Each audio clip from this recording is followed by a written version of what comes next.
No sweep in store in the NBA final as the Spurs bested the Knicks 115-111 at Madison Square Garden last night. They stay in New York. They're back in action tomorrow night with an 8:30 tip. The Stanley Cup final resumes tonight in Vegas. The Golden Knights lead the series over Carolina 2-1. Puck drop set for 8 o'clock. That'll be right here on WGR with pregame starting at 7:30. The Bills, they begin a mandatory minicamp today. We'll hear from Bills head coach Joe Brady and other players throughout the week. Minicamp runs today through Thursday. You'll be able to follow along with Sal Capaccio for the latest at WGR550.com.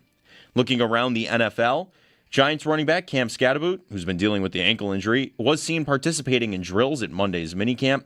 NFL Network's Ian Rappaport reports Jacoby Brissett has officially reported to Cardinals minicamp, and the Athletic's Mike Jones writes Patrick Mahomes, dealing with that knee injury, has reportedly looked sharp while going through 7-on-7 drills this offseason. In baseball, yesterday, the Blue Jays fell to the Phillies 5-2. The Yankees, they bested the Guardians 7-5, and the Red Sox fell to the Rays 3-1. That's your Paddock Chevrolet Sports Update. Paddock Chevrolet with you for the extra mile since 1935. I'm Joe Cali for Western New York's Voice of the Fan, WGR.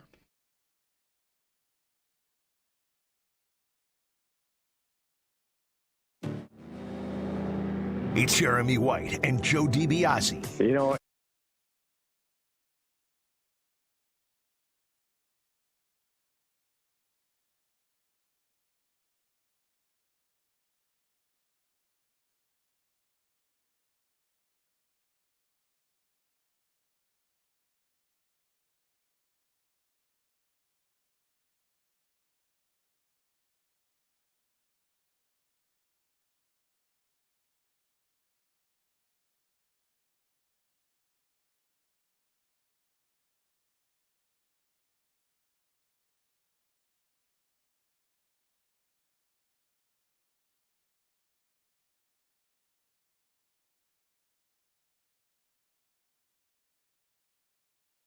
GR. Hey, everybody. Good morning. Happy Tuesday. Beautiful day on the way. Jeremy and Joe. Sun is shining. It's going to be warm. It's going to be warm. Warm again. Don't complain about it. No, not yet. The winter was too cold to complain about 85. And the spring was too wet. Yeah. It rained for a month. Wasn't April just rain? Pretty much. And even some of May? Yeah. Wasn't it 52 on Memorial Day or something? Yeah. We were waiting for it to get warm. Well, here it is. It's warm. So, good morning. We'll talk with Sal at 7 o'clock. The Bills report today for a mandatory minicamp.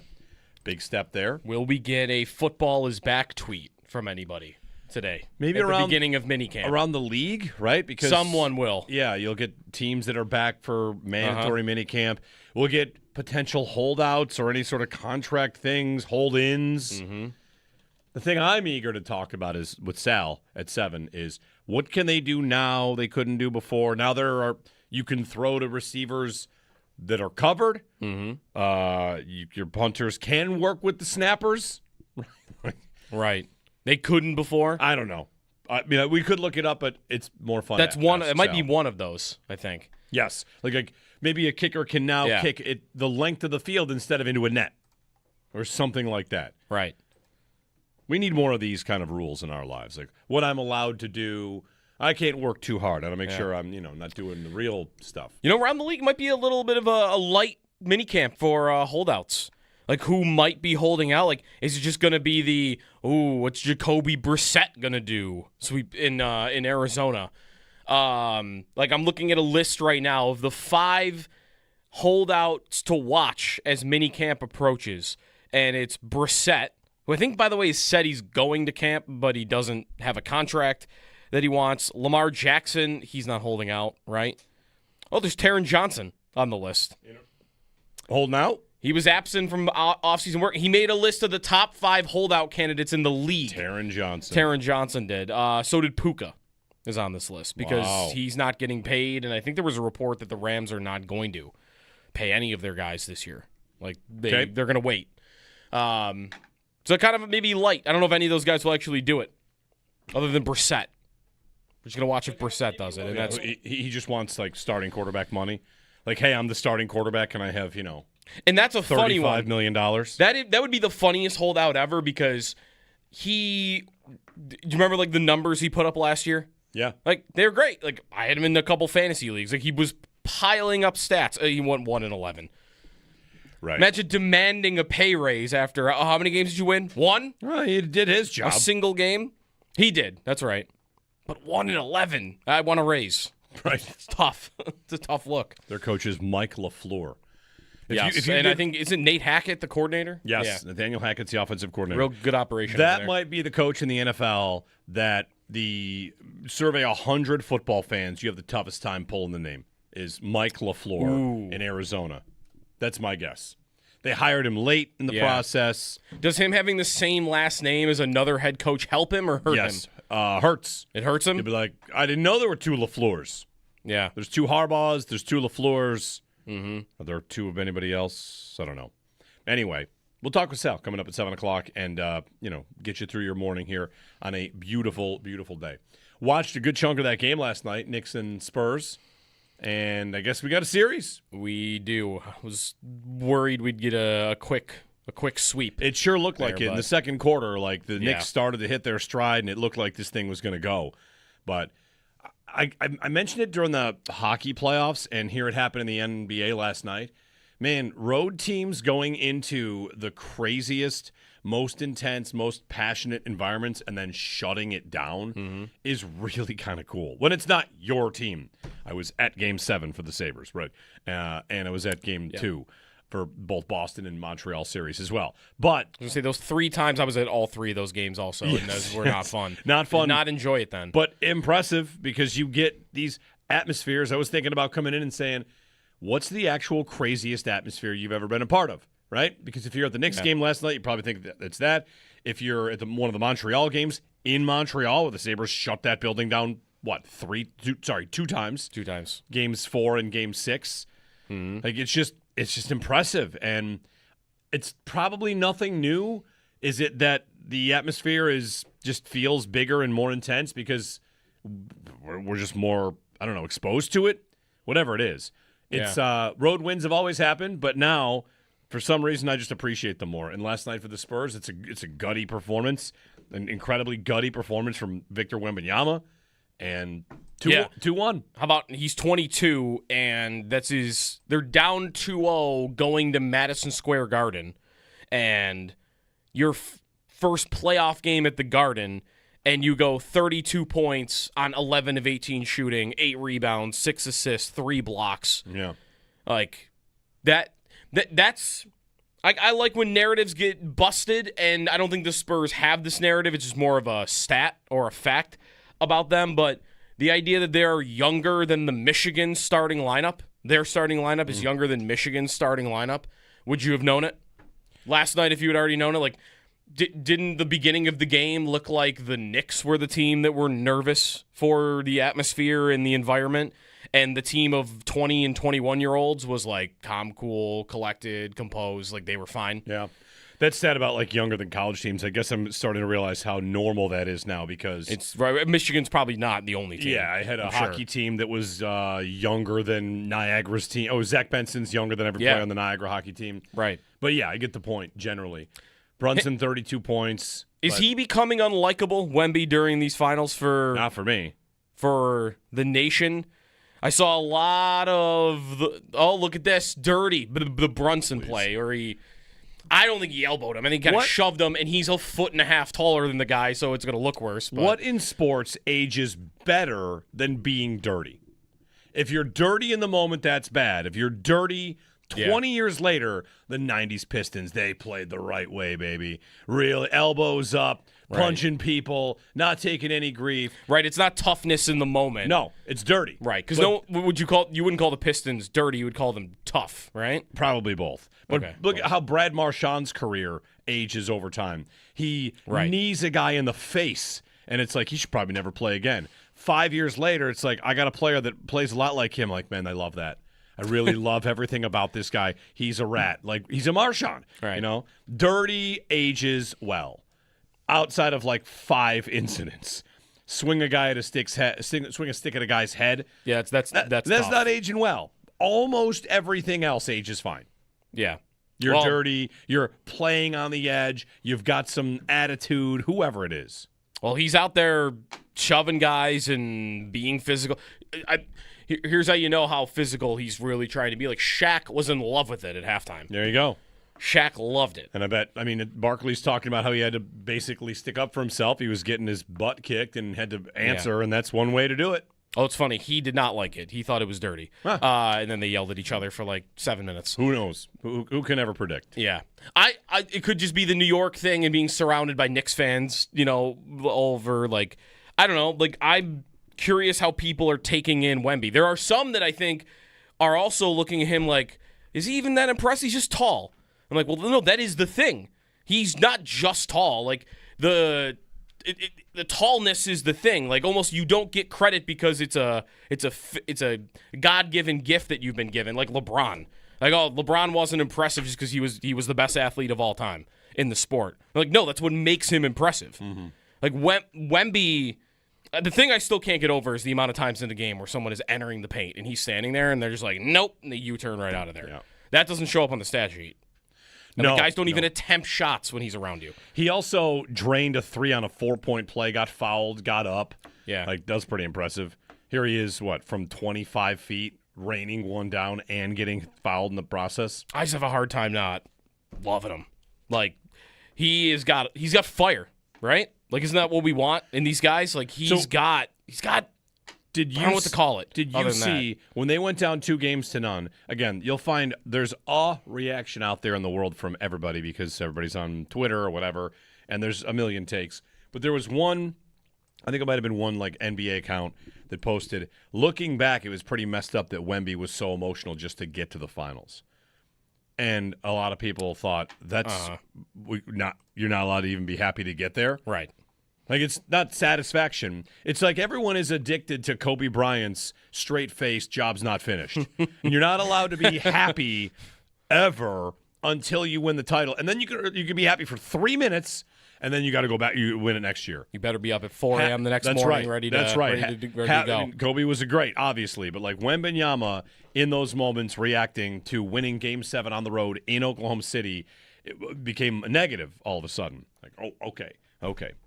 Anyway, chasing it, I feel like so much of this comes to chasing rings, and there's a conversation here to be had about Dylan Larkin and the Sabres, about the culture of sports right now, because who's getting dumped on right now? It's Dylan Larkin.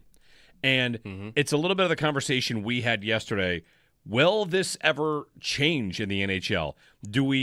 Have we entered an era where all the good players want to just gather in the warm states without taxes and attention and just play hockey and be left alone, and maybe they all win the cup, right? Mm-hmm. Austin Matthews, he's going to go play with the Tkachuk brothers, who unite because Brady's going to leave Ottawa, and you'll have 5 super teams that are all in tax-free warm climates with no attention.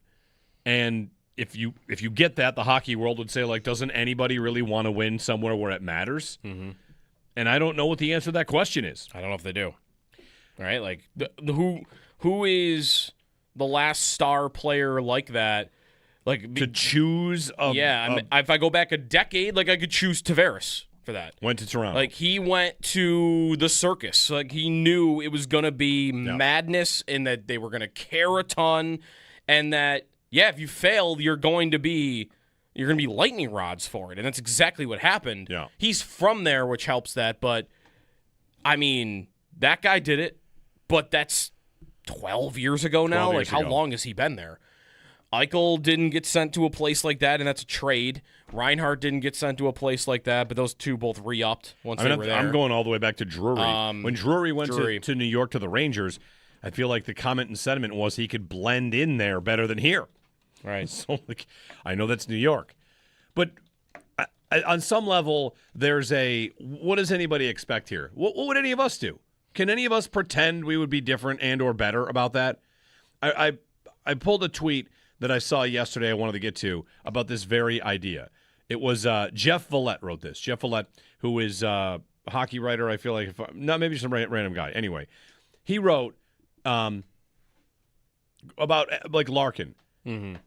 it's getting harder to have sympathy for all the fans and media are too hard on the NHLer stories when every good player in the league now believes it's their destiny to ring chase in a low-pressure, anonymous, poolside market. No one wants the responsibility of stardom. And that stuck out to me about that idea. Larkin is catching it because, again, he put 3 teams on his note on where he'd like to go. Mm-hmm. But right, look at the CBA, look at the way it works.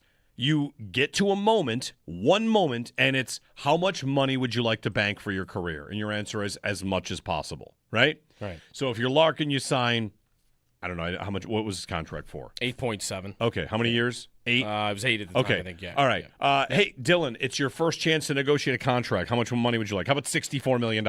Okay, great. Now that's guaranteed. Now that I've made it to this point as a first-round pick and I can make all my money, now I just have to try and win. And all I really have to do, I'll never worry about money again. So all I worry about is hockey. And my hockey team doesn't make the playoffs. I've clashed with the GM. Mm-hmm. I only get one career. What should I do? Sit here because strangers want me to? Sit here because I've committed to this organization in the form of $64 million?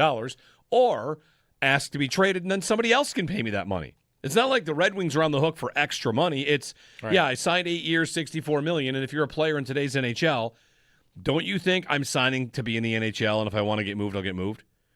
All these no-trade clauses that exist for these players, why do they exist? So the team can't take decision-making away from the player. Mm-hmm. And teams give those out because they're saying, like, okay, fine, we won't just up and trade you someday. We'll give you agency here. All right, now I'm asking for a trade. That's my agency. So I have a tough time getting mad at any player that does that for any reason. Mm-hmm. But I know and I see that Larkin, especially right now, because of the 3-team list, seems to be getting heat as an unreasonable jerk. What have you done? You haven't done anything, is a lot of what you're hearing for a guy that was the captain of the Detroit Red Wings, and he's pretty good. So I feel like so much of the climate around a trade is like this. Is it the snake eating its own tail here? Mm-hmm. Why are they all going to Florida? Because you're yelling at them all the time. Why are we yelling at them all the time? Because they're going to Florida.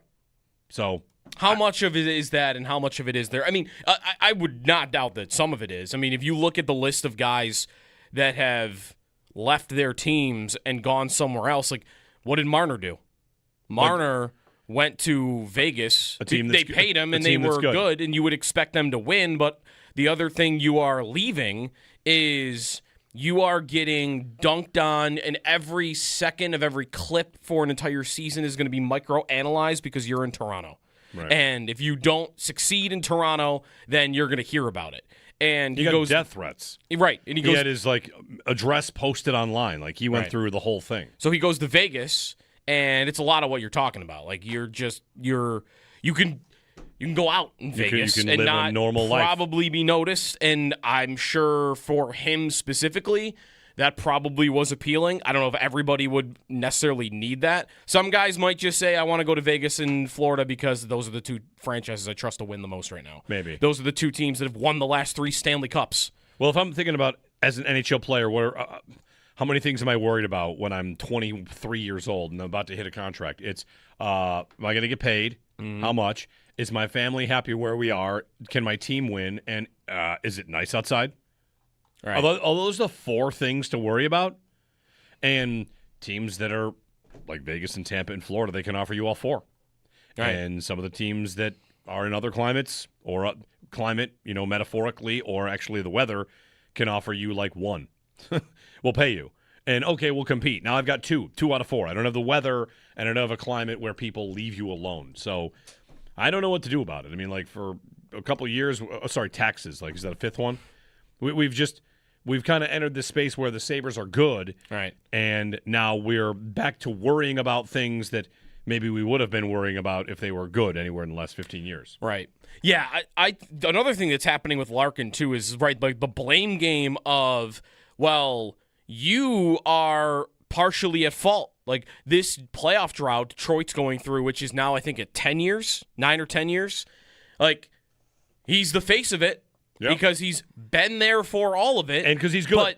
Right, exactly. Like, does that mean that it's your fault? This was what happened with Eichel and Reinhart, I think, a little bit at the end. Was for sure. You've been at the top of this thing while it's been so bad, so you get the finger pointed at you, despite the fact that a lot of times you're the only one carrying your own weight. And, like, Larkin has a 4-year, 30-goal streak going. He came back. He was injured in the spring of this year, came back. He had 4 goals, 5 assists in his last, 5 games of the season, and they still didn't make it. Like, is that his fault? He scored a hat trick in, I think, a game they were still alive in April to win and stay alive. Like, is his fault that they missed? Like, I just think blaming the star player is so easy to do. Like, if they're putting myself in his shoes, I guess it wouldn't even be as much about the Florida and Vegas weather part of it or the taxes part of it. Like, at that point, I would imagine a guy's motivation at 30 years old, having not made the playoffs since they were a teenager and winning 1 playoff game in their entire career. I want to go get a cup. Mm-hmm. That's it. Or at least compete. Yeah, I want to be in that mix. And if I want to be in that mix, where am I most sure that that's going to happen? Florida and Vegas. I know Florida just missed the playoffs, but objectively, if I were a player in the league, who beats those two for just where do I win a cup? They've been the most consistently great over the last 5 years. Yeah. Like, you could mention Tampa, probably. Tampa probably would be a franchise that you would want to lump in there. It's like they've been about as consistently good in that amount of time. But those would be the teams. Do you think that there's any chance that the Sabres doing what they did was Larkin's last straw?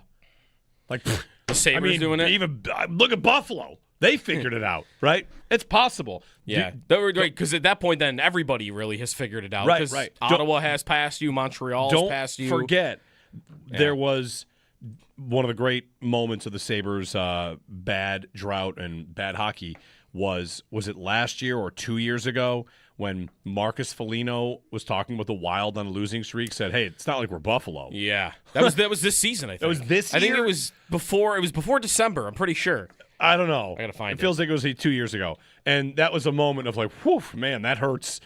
He's not wrong. Is there any chance that Larkin is thinking would have had that kind of thought and then man, they made it to the second round in Game 7. Where are we? All right, you're December of 2024. So it was the previous season. That's possible. They're the only ones left. In the division, right. Everybody else figured it out right at one point. Boston went down and then bounced back up before they got there. So, right, like what would your impression be of their direction? And also, like, Yzerman is so interesting in this because if you don't think he's butted heads with him before, like on contract stuff and other. If you don't think this dude is very good at getting the job done, if you don't think he's very good at it, you probably feel like he's never getting fired. Right? Yeah. Like a Sabre that was thinking about leaving at some point, not impressed with the direction of the organization. Don't have to even say a name. Just if there was a Sabre in the locker room, and there might have been many, that thought, man, this thing is never going to go in the right direction as long as this guy, Kevin Adams, is running the team. If you had players on the team that thought that, like, oh, well, here you go, job change. Oh, new life. Like, that's kind of what we think happened to the group overall, and I'm sure there were a lot of individuals that thought that. And you could have the same feeling in Detroit. Like, I just don't think this guy is ever going to get me there. But he's Steve Yzerman. So I know he's probably never going anywhere. So what do I do then? You might be pushed more into a place that, okay, yeah, I got to get out. I got to go somewhere else. And that could be the Sabres. That could be Ottawa and Montreal passing you. And it could be, I think, Yzerman just being the GM and giving you no reason to believe that he's going to have the answers for you. Yeah. And has job security because he's like the all-time player of the franchise. Right. Everyone's going to take his side. Well, I shouldn't say that. When we had the fans are not there, I know. That's right. The organization. We had Kevin Allen on. He basically said, like, you wonder if he'll get fired, but people are getting tired there. Anyway, that's story on Larkin. Alex Tuck, the news on him remains kind of the same. We're closer to free agency. The NHL Finals, Stanley Cup Final, back to it tonight for Game 4. Carolina down 2-1. And Mike Babcock is back in the league. Man, hold on. You'll never Man, guess. You want to push McDavid out the door. You'll never guess who got hired yesterday. Peter Laviolette and Mike Babcock. Okay. Unbelievable. The 37 hockey men that are allowed to coach teams continue to coach teams. Peter Laviolette is back. Imagine being somebody like, I don't know, Seth Appert or any college coach that's had a ton of success or AHL Jay coach. McKee. There was a McKee. report about Jay McKee. So you guys think about trying anybody else new? Like, Laviolette? Okay. Are we sure that hockey coaches aren't just like movie stars? Cast in movies? Cast in shows? Oh, look, another movie from Tom Cruise. Like, oh, okay, well, he does a lot of movies. This is Peter Laviolette. Another job? All right. It probably won't be his last. And guess who's going to be the next coach hired? Like Bruce Cassidy again? Because Vegas will let him go at the end of the year, maybe? I don't know. No, I thought I saw a rumor that they still are not going to let him talk to anybody. No, well. So he might be the one that's, blocked here. The real deep dive is that McDavid is trying to sabotage the Oilers from inside by saying Babcock would be okay, and then he would leave. Like That's a great theory. Let me create an environment so toxic that I have to leave. Right. It makes it obvious that, like, this has to happen. Yeah. 803-0550 our number. We'll have some fun along the way today. 1-888-550-2550. I came in this morning and I got immediately triggered by a mock draft for the Bills. A mock draft. Yeah. A mock draft on June 9th that hit me like a ton of bricks. Anyway, minicamp. We'll get to some Bills angles here. Josh Allen, his legacy, his time left. He's talking about that a little bit. Had a conversation with Tyler Dunn about that. So lots to come. Also, if you're watching on our YouTube stream, Owen has put a QR code in the top corner. That is my Venmo. It's not for tips. Although he's got tips. A tip jar. This might be an idea. No. A tip jar. We've got our 100 holes of golf coming up in 16 days, and we're going to have a raffle for a lot of stuff, including a signed Josh Allen helmet, a full Sabres signed team stick. Nice. They're calling it the Drought Breaker stick. How about that? Nice. By that I mean I am. It's a stick autographed by the entire team.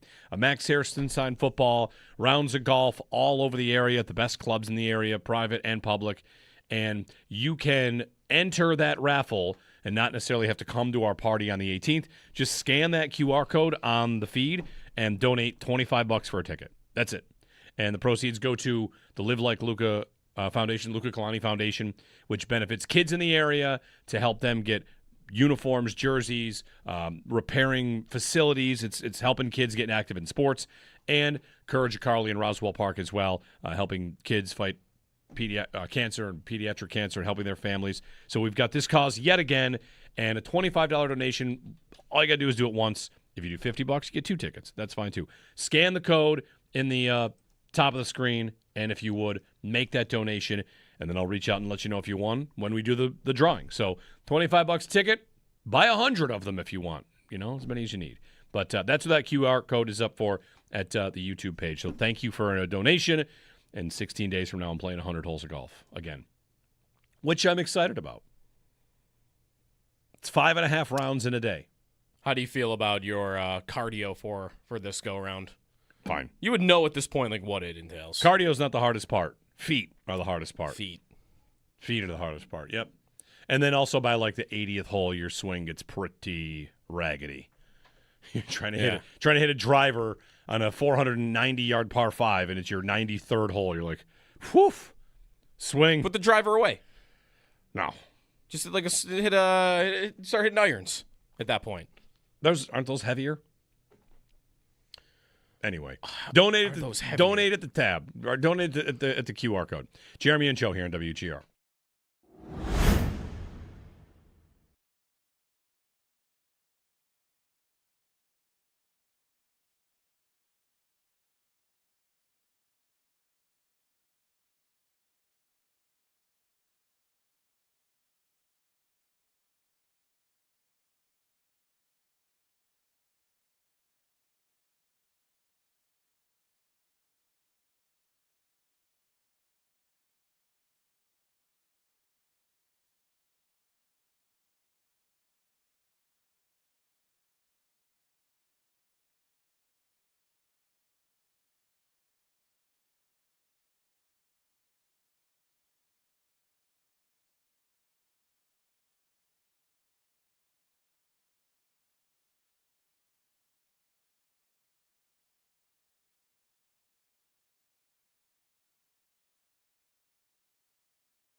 Is he becoming unlikable, Wemby, during these finals Not for me. for the nation? I saw a lot of look at this, dirty, the Brunson play, or I don't think he elbowed him. I think he kind of shoved him, and he's a foot and a half taller than the guy, so it's going to look worse. But. What in sports ages better than being dirty?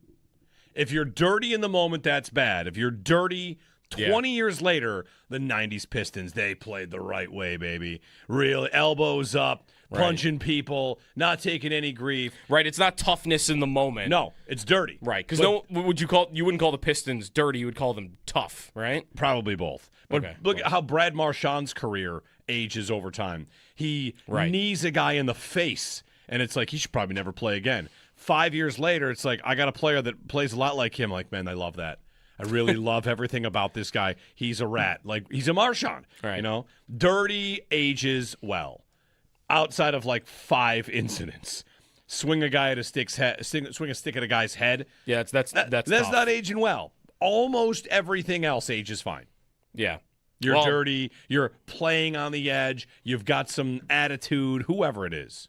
Well, he's out there shoving guys and being physical. Here's how you know how physical he's really trying to be. Like, Shaq was in love with it at halftime. There you go. Shaq loved it. And Barkley's talking about how he had to basically stick up for himself. He was getting his butt kicked and had to answer, and that's one way to do it. Oh, it's funny. He did not like it. He thought it was dirty. Huh. And then they yelled at each other for like 7 minutes.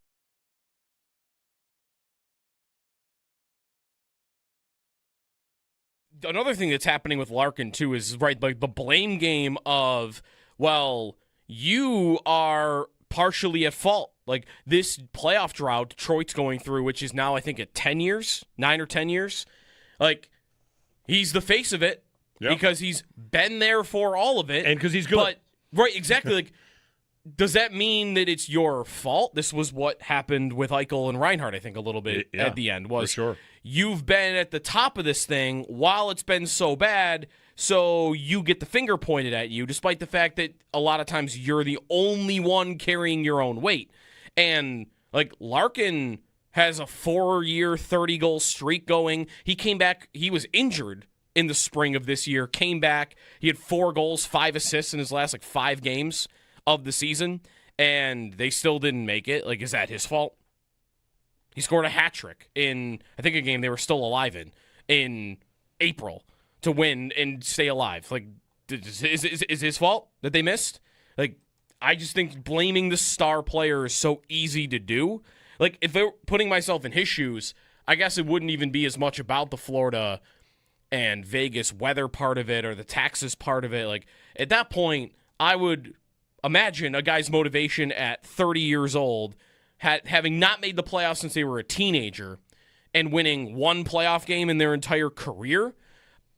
I want to go get a cup. Mm-hmm. That's it. Or at least compete. Yeah, I want to be in that mix. And if I want to be in that mix, where am I most sure that that's going to happen? Florida and Vegas. I know Florida just missed the playoffs, but objectively, if I were a player in the league, who beats those two for just where do I win a cup?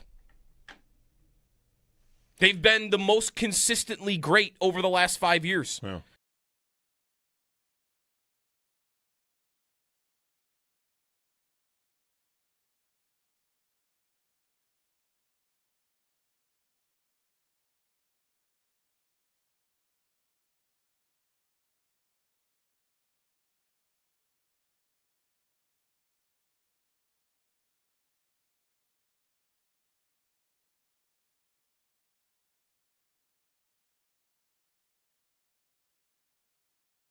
We have a series in the NBA Final. The Spurs bested the Knicks 115-111 at Madison Square Garden last night. They stay in New York. They're back in action tomorrow night with an 8:30 tip. The Stanley Cup Final resumes tonight in Vegas. The Golden Knights lead the series over Carolina 2-1. The puck drop is set for 8 o'clock, and that'll be right here on WGR with pregame starting at 7:30. The Bills, they begin mandatory minicamp today. We'll hear from head coach Joe Brady and other players throughout the week. Minicamp runs today through Thursday. You'll be able to follow along with Sal Capaccio for the latest at WGR550.com. Looking around the NFL, Giants running back Cam Scadaboo, who's been dealing with an ankle injury, was seen practicing in drills at Monday's minicamp. The Athletics' Mike Jones writes Patrick Mahomes, dealing with the knee injury, has reportedly looked sharp while going through 7-on-7 drills this offseason. And NFL Network's Ian Rappaport reports Jacoby Brissett has officially reported to Cardinals minicamp. And in baseball, yesterday, the Blue Jays fell to the Phillies 5-2. The Yankees, they bested the Guardians 7-5. And the Red Sox fell to the Rays 3-1. That's your Paddock Chevrolet Sports Headlines. Paddock Chevrolet with you for the extra mile since 1935. I'm Joe Cali for Western New York's Voice of the Fan, WGR.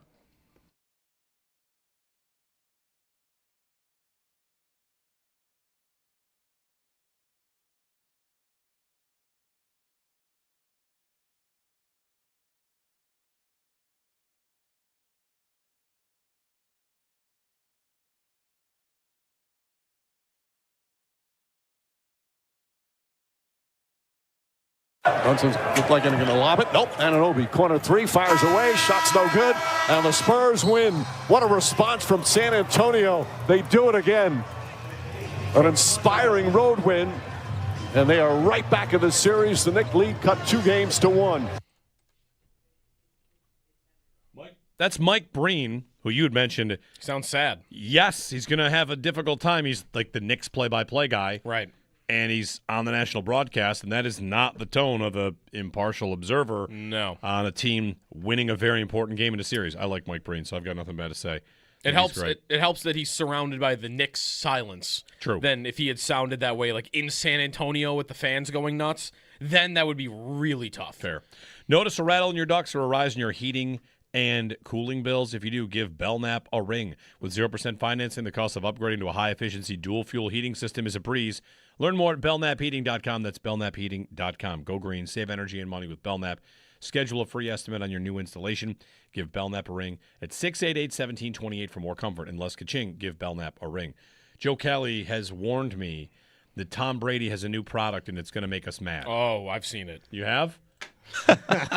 It's gonna make you mad. I don't know if it's gonna make him mad. I don't know. Tom Brady. It's a good shot. He's trying to get into the coconut water market. All right. And he's the product. How do we all feel about coconut water? Fine, right? It's good. Yeah. I like coconut Sure. water. It's great. sure. Coconut in general is growing on me. Really? You didn't like coconut, like the slices or anything like that before? Hated coconut as a kid. Slices. No, I wouldn't do Are there- slices. are there- Like the Slices? shavings or whatever it is from the inside, yeah, you know? shavings. Yeah. Shredded? Yeah. Shredded coconut, that too, Shredded yeah. coconut. Wanted Sure. nothing to do with anything that had coconut near it when I was a Even kid. like and now a I'm like into a it. beach drink in a coconut, No. like Punta No. Cana. I was ordering something else. Now Now I'm pineapple good. instead. Yeah, absolutely. Candy bars. If you're candy barred coconut as a kid, Almond Joy? and you were in the Halloween bag, you're either getting traded or you're getting thrown out. I used to vacuum up all those almond joys. You could have had mine.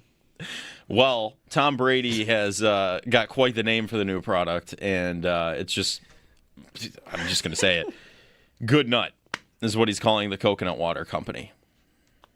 Okay. There's some slogans that he might not have thought about or did think about. 100% thought about it. You don't do that Had to. without thinking about it. Right. You can't. Yeah. Okay. But he's breaking into the coconut water market. Good for him. Best of luck to Trying him. to take on body armor. I guess so. Taking down body armor with Good Nut. Okay. He's not a billionaire. Whatever. He's business ventures all over the place at this point. And he won't leave us alone. He won't. Never. Never. 803-0550 our number, and 1-888-550-2550 to join us. Bills at mandatory minicamp today. We'll hear from Joe Brady and maybe some select players as well. The media is able to watch practice today and tomorrow, so we'll get some updates. And whether it's Deion Dawkins, that's the biggest story as he returns, we'll see. But Joe Brady, the head coach, will talk today. And Sal continues his state of the roster rundown at our website, WGR550.com. We'll talk with Sal at 7. I'd also like to see Josh Palmer be on the field doing things, right? Because he was described as being close to practicing. Would you really like to see that? Does that matter? Do we think that- Do we think that really matters? Why? Because he has to beat out Coleman and Skylar Bell? Yeah. How important is it that he is available to do that? I mean, I think for them to have a middle-of-the-road receiving core in the NFL, I think you'd probably want him to be available and catching 40 passes for you this year. And be what he was with the Chargers. Like, he's a number 3. Right. Like, just be that. And if he can't be that, then I'm either trusting a dude that can't show up to meetings and can't get open, or I'm trusting a 4th-round rookie. And I don't like those two ideas. Really, honestly, I don't mind the 4th-round rookie. I think that could work. It could. My biggest, you don't know. And right. Like, honestly, if you told me right now Josh Palmer is going to be in and out of the lineup all season, I'd say, okay, go call Brandon Cooks right now. Go call Brandon Cooks right now. Yeah. When we kick up the former Bill, future Bill fantasy league, Cooks, I think, will be a high pick. I think he might go first. Maybe. Who would go over him? Different head coach now. I mean, really, the one side of the ball, you kind of have to throw out, I think, more than you did. Like McDermott being in charge of the defense and Babbage being in charge of the defense, they can bring guys back from 8 years ago. Right. Whereas now, I don't know, if Jim Leonard wants someone that's familiar with him, he's going to bring in somebody that was in Denver or played for him in Wisconsin. The offense, though, you're going to want to, I think, prioritize the offense, I think, in that. Right Zach now. Davidson. He's not on the team? I don't know. He might be. No, he's not. He might be. 803-0550, our phone number. Palmer. Yeah, like of those two options, Coleman or Skylar Bell, I would not be all that uncomfortable with either of them if they had to go in because Josh Palmer can't stay healthy.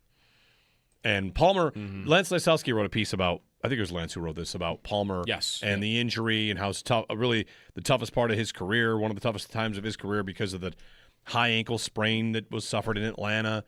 You know, he caught that pass. Without that pass, really, truly, it's like the only pass. Without that deep pass, the Josh Palmer conversation would be half of what it is. Right. Because he makes that one catch, and they were just about to feature him in that game, and he had just shown some connections with Josh Allen. Instead, you know, like, otherwise there's really nothing there. No, I only really even remember off the top of my head one other catch he made all year, and it was more because the throw was insane. The end of the Ravens game. Yeah. He made a big catch. Allen, like, hit him down the I don't even want to say sideline, but on the left side of the field. And do you remember another catch from him all year long? No. Another meaningful catch from him? He came back in week 11. He is. Like, he was there. Yeah. He probably was battling injury, but he was on the field and playing 50% of the snaps. He played 70% of the snaps in some of their late season games. I don't remember how much he played in the playoffs. He is a player that when they signed him, liked the idea because he would be like, oh, he's a perfect secondary, tertiary receiver idea. Right. And, of course, like now the belief is that they have somebody over top of him, which would make it possibly slot in properly. So he played 97% of the snaps against the Jaguars. He had 2 catches on 6 targets for 31 yards, and then he got hurt, right? Because he doesn't play the Denver game. Right.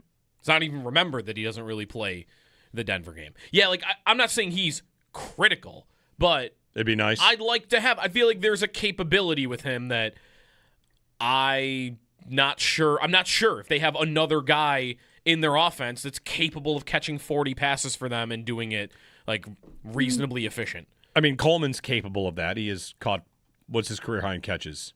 But isn't it all going to be on the back shoulder plays that are low percentage plays? And slants and bully slants. And I would think that Bell has the capability. Do they trust him? Does Allen trust him? I mean, one of the things about Allen is, in their like rookies on offense. Why do rookies on offense take a little bit more time? People used to say, oh, McDermott doesn't trust rookies, which I don't think was really true. It didn't hold up to scrutiny. Yep. But Allen, he might need time to trust a receiver. He took a little time to find that connection with Shakir, and then once that was there, like, bang, it's on. Mm-hmm. With Bell, I do think if Skylar Bell gets a decent amount of run with Allen in the next week or 2 or 3 weeks, then into training camp, mini camp's not 3 weeks, but you know what I'm saying. Yep. I think that Bell could, I don't expect it, but I think that Bell could have an early chemistry with Allen and have it work. So, like, if Palmer were to be unavailable or anything like that, and we're worried about, like, who's going to step in, I think it's possible. that Allen and Bell could have a connection. And Bell has something that Palmer has, which is the ability to play outside a little bit, right? He can play on the outside. He can play in the slot. He's got experience on the outside. He has won somewhat on the outside. So, the Bills have been lacking that skill set for a while. More is maybe the best they've had in quite a long time. So, I know what you're saying about Palmer. I'm not saying he's a nobody. I do think they might have pieces in place if he's unavailable. It just would be an unknown, right? Because it's a rookie. And I think it's possible, too. Would it also not be like, how many times in Allen's career has he really hit it off with a rookie right away? Not often. It's Gabe Davis in the playoffs. Right. Like, where did Gabe show up before the playoffs? I think he had to play early in that year because Brown couldn't stay healthy. I think John Brown got hurt. I think first half, without looking, I want to think first half of the year Davis did some stuff and then maybe went away and came back. Yeah. Do you remember that year? Because I remember the catch he made in Miami, which might have been his first touchdown. Do you remember during that year, you're talking about John Brown getting hurt, and I think you're right about that. Yeah. That's 2020 season. So Yeah, that's COVID. COVID. That's a year where it's, well, can they really win without John Brown being healthy? Well, I think Diggs had just got there. There was a small little, can they win without Brown? Okay. Because Brown was hurt. Maybe that's the year before? Because John Brown I think maybe, because I think Diggs had just got there Okay. that year. But maybe I don't remember if we knew, like, Diggs was going to be what he was. To drive this home about Davis as a rookie, like in his first 10 games, Gabe Davis had 31 targets. Okay. And in his next 6 games, he had 31 targets. Like he had an uptick, and then you get to the playoffs, he really only had one game in his rookie season. That was the Indy game. Anyway, exploring Josh Allen and rookies and this passing game, you can tell minicamp today.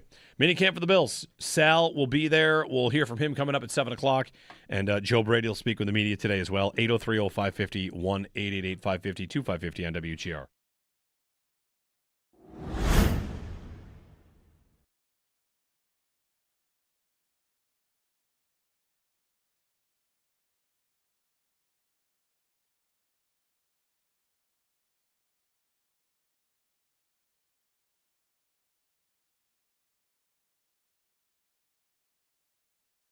Jeremy White here for Russell's Tree and Shrub Farm.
Is he becoming unlikable, Wemby, during these finals Not for me.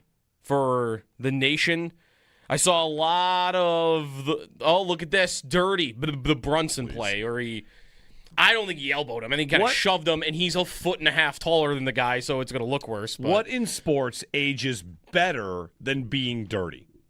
If you're dirty in the moment, that's bad. If you're dirty Yeah. 20 years later, the 90s Pistons, they played the right way, baby. Real elbows up, punching people, not taking any grief. Right, it's not toughness in the moment. No, it's dirty. Right, because you wouldn't call the Pistons dirty, you would call them tough, right? Probably both. But Okay, look at how Brad Marchand's career ages over time. He Right. knees a guy in the face, and it's like he should probably never play again. 5 years later, it's like I got a player that plays a lot like him. Like, man, I love that.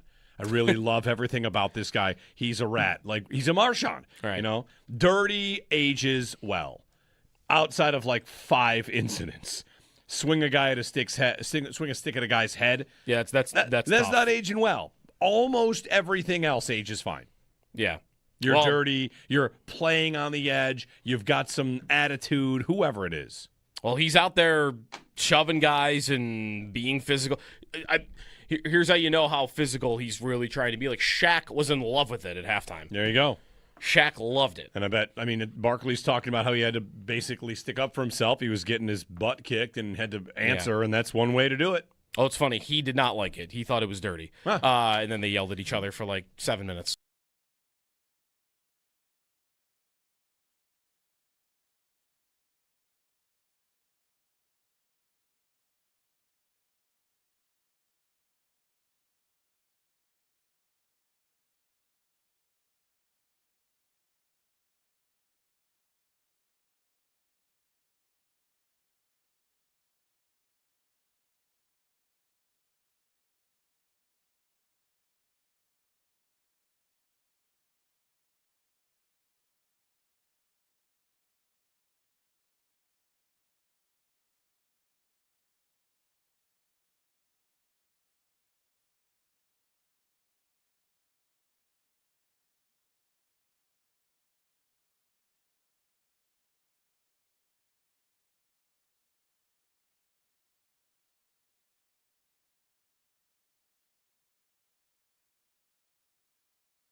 The station Peters and Parker and Peters.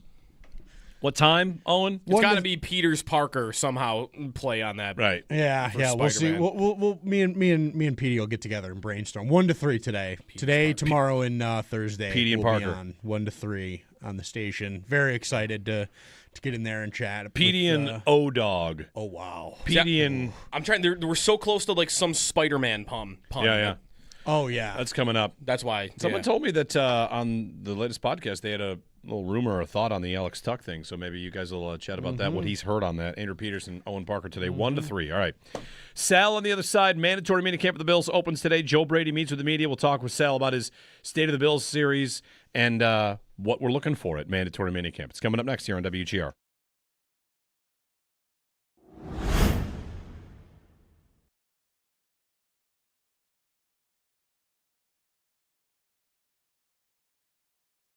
Another thing that's happening with Larkin too is right, like the blame game of, well, you are partially at fault. Like this playoff drought Detroit's going through, which is now I think at 10 years, 9 or 10 years. Like he's the face of it because he's been there for all of it, And because he's good. But right, exactly. Like, does that mean that it's your fault? This was what happened with Eichel and Reinhardt, I think, a little bit at the end. Was for sure. You've been at the top of this thing while it's been so bad, so you get the finger pointed at you, despite the fact that a lot of times you're the only one carrying your own weight. And, like, Larkin has a 4-year, 30-goal streak going. He came back. He was injured in the spring of this year, came back. He had 4 goals, 5 assists in his last, 5 games of the season, and they still didn't make it. Like, is that his fault? He scored a hat trick in, I think, a game they were still alive in April to win and stay alive. Like, is his fault that they missed? Like, I just think blaming the star player is so easy to do.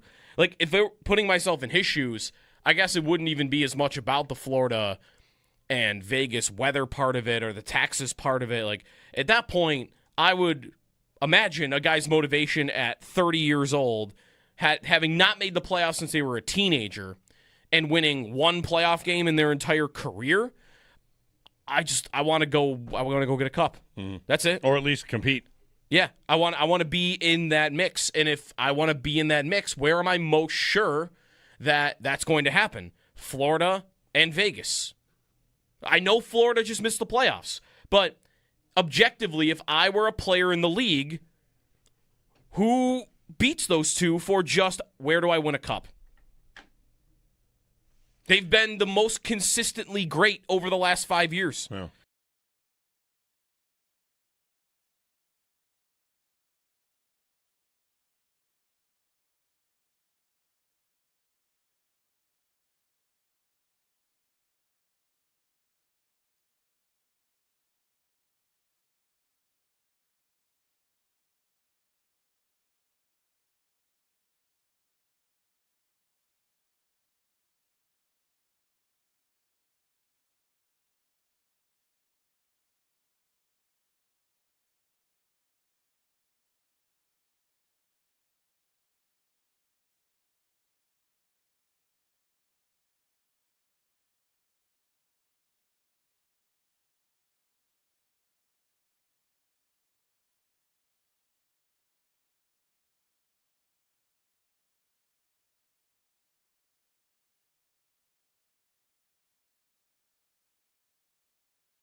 We have a series in the NBA Final. The Spurs bested the Knicks 115-111 at Madison Square Garden last night. They stay in New York. They're back in action tomorrow night with an 8:30 tip.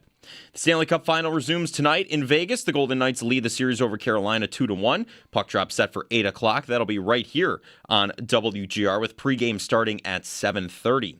The Bills, they begin mandatory minicamp today. We'll hear from Bills head coach Joe Brady and other players throughout the week. Minicamp runs through today through Thursday. You'll be able to follow along with Sal Capaccio for the latest at WGR550.com. Looking around the NFL, Giants running back Cam Skattebo, dealing with an ankle injury, was seen participating in drills at Monday's minicamp.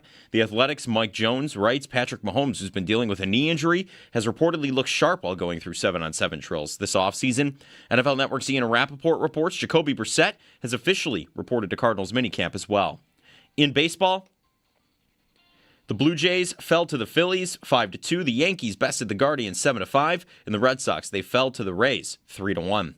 That's your Paddock Chevrolet Sports Update. Paddock Chevrolet with you for the extra mile since 1935. I'm Joe Cali for Western New York's Voice of the Fan, WGR.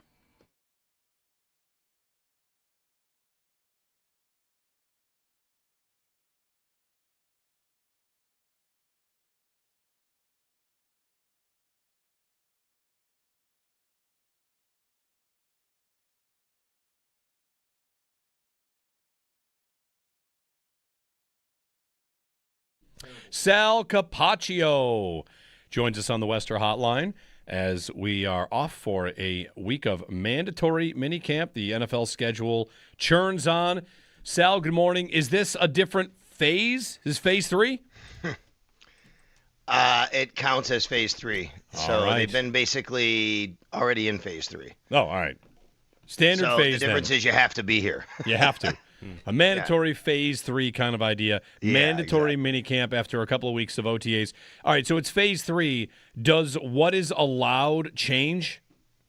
No, everything that we've seen they've been doing everything, the full breadth, if you will, of what you're allowed in off-season workouts. It's already been happening the last few weeks. Okay. It just hasn't been mandatory, but you're never going to get to until training camp pads on and hitting. It's everything but that, basically. You know, like it's football, it's 11-on-11, it's 7-on-7, it's hands-on guys, you know what I mean? But you're not actually hitting anybody or taking anybody to the ground and wearing full pads and doing that. Okay. Well, good to know. So does this qualify as football is back? I don't know. I think so, but I feel like when pads think go if you, on, I think if you qualified this, why didn't you qualify 3 weeks ago? You know what I mean? Good point. True. I guess because not everybody had to be there would be, but really, I feel like a lot of these teams, most guys are there anyway. It's like a couple that aren't. So. I will say, Joe, though, I think this year feels different. Doing the math, I believe my math was right. It's over 6 weeks between now and when training camp will start. I don't think we can really think football is back until training camp starts this year. I mean, we're talking a full a month and a half before that happens. So I don't think we're going to get the feeling that football's actually back. And honestly, like personally, I just kind of want my summer a little bit here. I don't want to, right? Kids aren't even out of school yet. Right. Right. Well, summer just started, it feels like. Not even like that we're in the middle of it. That's right. Are they, like, in terms of, like, what's happening on the field, Sal, like what Joe Brady hopes to get accomplished, like, are they installing things at this point, like, offensively? They're just getting, up to speed, and that would be the defense, too, of course, with Jim Leonard coming in. I guess, like, what are they really wanting to accomplish in these practices? Yeah, I think it's probably more installed on the defensive side, right, Joe? Because offense has already had their same system and same quarterback, same guy running the show. I mean, mostly the same players. You have a couple new guys, obviously DJ Moore, Skylar Bell, right? Maybe an offensive lineman or two. But pretty much this is a brand new system on defense. You are installing, but it's not the same kind of real install like you would at training camp. Like you are really installing things you're going to use in the regular season from a game plan standpoint or something like that. But you are trying to get everybody on the same page to understand what their role is, what the defense looks like. Hey, like what your keys are, what your reads are. You're definitely doing that on defense, but you have a long way to go here. They have 91 guys on the roster. They got to get down to 53. Those guys, you're going to be cutting, 40 guys basically between now and the end of August. So it's when you say install, yes, there's a component of installation of everything because you have to do that. It's not like you're running out there July 29th and saying, hey, by the way, this is our defense. But you're really not getting totally into the weeds, yet until you really get out there in a training camp and start to put some in. You know what Jim Leonard said, and this is more Leonard than Brady. He's throwing everything he can at the defense right now. See what they can do well, and then when you get to training camp, you can start paring it down to put guys in the right spots and figure out like how you want to kind of cultivate that for the regular season. Yeah, one of the big quotes from Leonard was, that the vision he has might not come together in year one. And then again, it might. Right. But he's still in the process of seeing what player does what and what the strengths and weaknesses are and kind of building the defense with what he's got rather than try and make square pegs round holes. He also said, Jeremy, he wants to overload them now. Yeah. Overload them, right? Like you're going to give these guys, like you get a guy, I don't know, let's say a Jalen Kilgore, for example, just using him. I mean, you could use TJ Parker, whatever. There's a lot of guys over there. Zane Duran, IGB. Okay, like I'm going to throw all of this at you. Oh, really? Okay, he's really not that good at that. Let's not put him in that position. Man, he's pretty good at this. I didn't realize that. Let's maybe do this. So they're throwing a lot at these guys all together. And then they're going to start to pare it down a little bit more of, where they kind of really fit on the defense to make that vision happen as best he can. And I agree with you. That was a big quote he had a couple weeks ago. And I think people, some Bills fans reacted with, "Oh my God, you're already setting us up for saying we're going to take a step back." It's not what he's saying, but he said, "Let's be realistic, right? When you have year one, your first year with these guys, like you're not going to have every single part you want, but it doesn't mean that you can't do what you want with the parts you have." Sal, how much are you watching positional battles and how it all shakes out right now? I mean, when we get to training camp, that becomes an everyday thing and your practice every day. But one thing I want to ask about is Maxwell Hairston. Like, he played a lot of zone in college, right? And the idea of this defense is that the corners will be more press man. Are you keeping an eye out for how that room shakes out? Because even though they draft IGB and say depth, I mean, he might project more to be the style of corner that a Jim Leonard defense wants. And is that something we might start to see how it all plays out? I know maybe not numbering the corners, but in terms of the way they're used, I feel like it's something that bears watching. Yeah, I think circumstantial evidence suggests that, Jeremy, for sure, right? Which is you took a guy in the second round that you said fits your defense, brings something to the room we don't have. That was an interesting quote, right, from Jim Leonard about IGB, Davison Igbinosun. But he was also quick to point out, and I agree, like you're not gonna say you don't like Max Hairston, and I think they do like Max Hairston, but this is not an indictment on him. But remember, after the draft, Brandon Beane said we thought corner was our number one need. Now I think people kind of took that, and right away, Max Harrison is starting from a position for the kind of fan opinion after something like that, thinking, oh, they don't like him. Where what he was really trying to say was, and what he said was, you look at your overall roster, like where you need guys, wasn't the top of the roster. So I'll get to position battles in a second, like overall, because there are a couple of those, but really there are only a couple. They don't have position battles per se at the top of the roster. What they have is position battles throughout the roster, and they have openings throughout the roster, and they needed more corners. But that said, they go out and get a guy they really like. So how much am I watching that? For sure. Obviously not this week necessarily, getting into camp. I believe I think Max Harrison has had a really strong OTA since I've been out there watching. I think he's looked really good. I think the issue is he's a little smaller, and he's also had some injuries. Last year he had a few injuries. We know he had the injury early in the year. They've had a lot of injuries at corner over the last few years. We know that late in the year. It is something I'm going to watch. Would I be stunned if IGB is eating into Max Harrison's reps 8 weeks into the year or even pushing to start? No.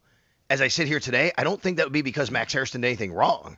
It's because of what you said, which is it might just be the guy just fits exactly what they want. But I think Max Harrison can do everything they want him to do. So and it's going to be really interesting. Yeah, a follow-up is like, what about the slot for him? Because, again, like this defense is not the same slot corner job as the one that Taron Johnson had forever. Like we could never envision Maxwell Hairston in the slot position that used to live in this defense, but in this new defense, is that possible? I mean, I'd have a hard time believing that he would be on the field over D. Alford. That's why they went out and signed D. Alford to a 3-year, almost $16 million contract, right? I mean, D. Alford is their slot corner. That's what he was brought here to do. He has he's a bit of a different skill set than Taron Johnson. He's more like true athletic corner than he is guy in the box going to stop the run like Taron Johnson was as a third linebacker a lot. He can do that, but this is really more of we're going to use him more as a corner there. They're going to use more linebackers when they have to in those other situations. I do not think IGB is an outside corner. If they really needed to get him on the field and they love Max Harrison so much, they can figure out ways to do that. Jalen Kilgore is a safety, but he can also play slot corner. He'll be more of a nickel, a big nickel safety, right? And he can play down in the box, I should say. But that's D. Alford's spot. I can't see IGB really being a guy they're going to put in that spot. So, I do think they've improved the corner room. But, man, as you go on here, and when you look down, I should say, at what they have. So Matt Bove and I just had a Always Game Day Buffalo podcast last week. And I put the clip out from Matt, what he said. And I said, what does Bills Mafia think about this take? Like, Matt still believes, like, Tre'Davious White is still an option that they should bring in. Because, and I don't disagree necessarily whether it's Tre'Davious White or someone else. I think they still need a little bit at outside corner. I do. Because you do have, obviously, the starters, Christian Benford and Max Hairston, and then you have Davison Igmanosin. Guys, after that, it's Dorian Strong, who's probably not going to play. I don't know. I mean, he hasn't played. He's got the neck injury. Toriano Pride is a late draft pick, and then 2 undrafted free agents. That's it. Like, after those 3, Benford, Hairston, and IGB, unless you get to Corey Couch playing outside where he's really a slot corner, he can play outside. I just don't know where it comes from, to be honest with you. Right, or you'd be doing it with Alford, who's played on the boundary, but then you have to replace him in the nickel, and you probably don't want to do that. Right, because, I mean, from everything we know, Alford is here to be the slot corner. He's here to be a nickel, right? That's what he does. So, yeah, I just don't know where that comes from outside of those 3. Are they hoping – I mean, maybe we go out to camp and Toriano Pride just looks like, wow, what a steal of a draft pick, but that's hoping against something that just isn't something you normally do. Now, I mean, it happened with Christian Benford, right? But that's just not the normal process of it. And thinking the way, Brandon Beane would think, I don't even think he would. Maybe that's what this is for, right? Let's go see if we have a guy. If they don't I wouldn't be stunned. If we're sitting here a month from now, right before training camp, and all of a sudden we hear that the Bills signed Tre'Davious White or another outside corner, I am not going to be surprised at all. That could be one of those 2 where I wonder if the guy that fits that profile would say, yeah, like, I don't want to do that until you actually have the injury, right? Like, if I come in now, I'm just going to be the 4th guy, like, going into the season. Like, call me if you run into a problem in the preseason or run into a problem during the middle of the year. I guess it would depend how many are also like that, right? Like, is Trey White or Stephon Gilmore retired, right? Like, I'm trying to think of another veteran corner to be out there. Would they not think to the Bills or say to the Bills, like, I'm not against this idea, I just don't want to do it right now? Maybe they want to skip training camp. It's possible, but Joe, if that happens and a team needs a guy, they may be like, well, then we got to go get somebody else. We need somebody here now that we can know that we have stability there. And then the player himself is, just kind of being a little too choosy, and that's up to them. And maybe they go somewhere else. But, if you're the Bills and you want a guy, you bring a guy in. I mean, Jeremy, you asked me about position battles, though. That's not, like, to me, that is, I do think that's one where we're going to be watching. Like, as the year goes on, let's see how that goes. Yeah.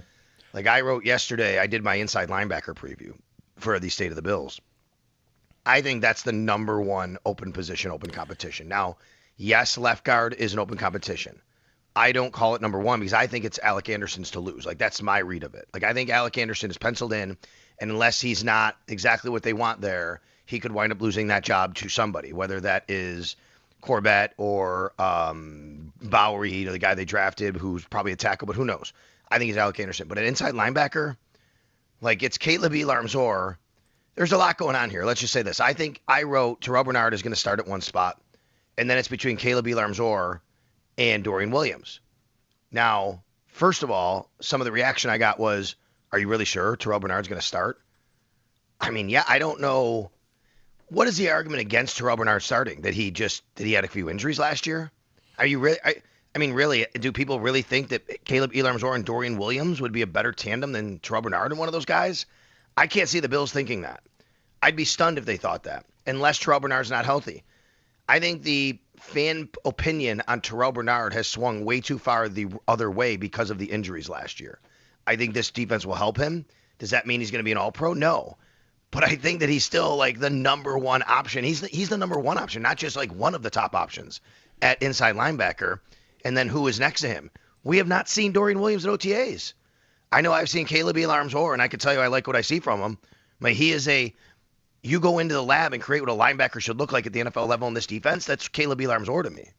Sal, to that point about like who's available and how, if a guy's not there, there are going to be opportunities for a younger guy. Joe and I were just talking, earlier in the show about Josh Palmer and if you want to call this the third receiver role, right? It's DJ Moore, Khalil Shakir. Receiver 3. Is Palmer, of course, the favorite there? But he battled injuries last year, and he's still kind of dealing with stuff. Like, do you feel like this gives the opportunity that Keon Coleman might be able to step into? Or is Skylar Bell the name to watch more so as long as Palmer stays, in and out the way that he's been? Yeah, I think Josh Palmer's situation and status, guys, will have a very big ripple effect on how this wide receiver group shakes out. And I think both those guys you mentioned have an ability and a possibility to leapfrog him. In fact, I'll say if Joshua Palmer can't get on the field and be healthy enough and they're confident, like by training camp and through training camp, I think they could move on from him. You would save $2.5 million. You'd take a pretty good dead cap hit. So a post June 1 cut would save 2.5? Yep. Wow. You would take a 4.8 next year. You would take. Yes, but so what is it? Is this your Joe? You have it with you right there in front of you. So this year you would save $2.3 million, and you'd be on the hook for $9 million. But they're of course they're higher than that right now. Yes. And then next year you would have to eat $4.8 million. Which compare that to if they move on next year because $4.8 million. Okay, so it'd be the same. Okay, so the what you lose next year is the same. It's just can I make a better use of $2.5 million? And all right, here's a name for you. If it goes this direction, like if he gets healthy, okay. I mean, Joe mentioned the idea of Brandon Cooks coming back. 2.5 would. Oh yeah, I mean, like that would pay for Brandon Cooks. This is just like me looking at everything. I think if everything's equal, I'd rather have Brandon Cooks on this team than Josh Palmer at this point. I mean, just from the availability standpoint, right? And I think Josh Palmer can be a good wide receiver. I don't know if I can trust him to be on the field at this point, right? Let's see what happens here. Maybe he's out there this week and he's making plays and things change. I think Brandon Cooks is your Tre'Davious White that we just talked about, right? Right. He's the guy that's lurking out there and like, okay, you can bring him in. You guys know I've said this many times in years past.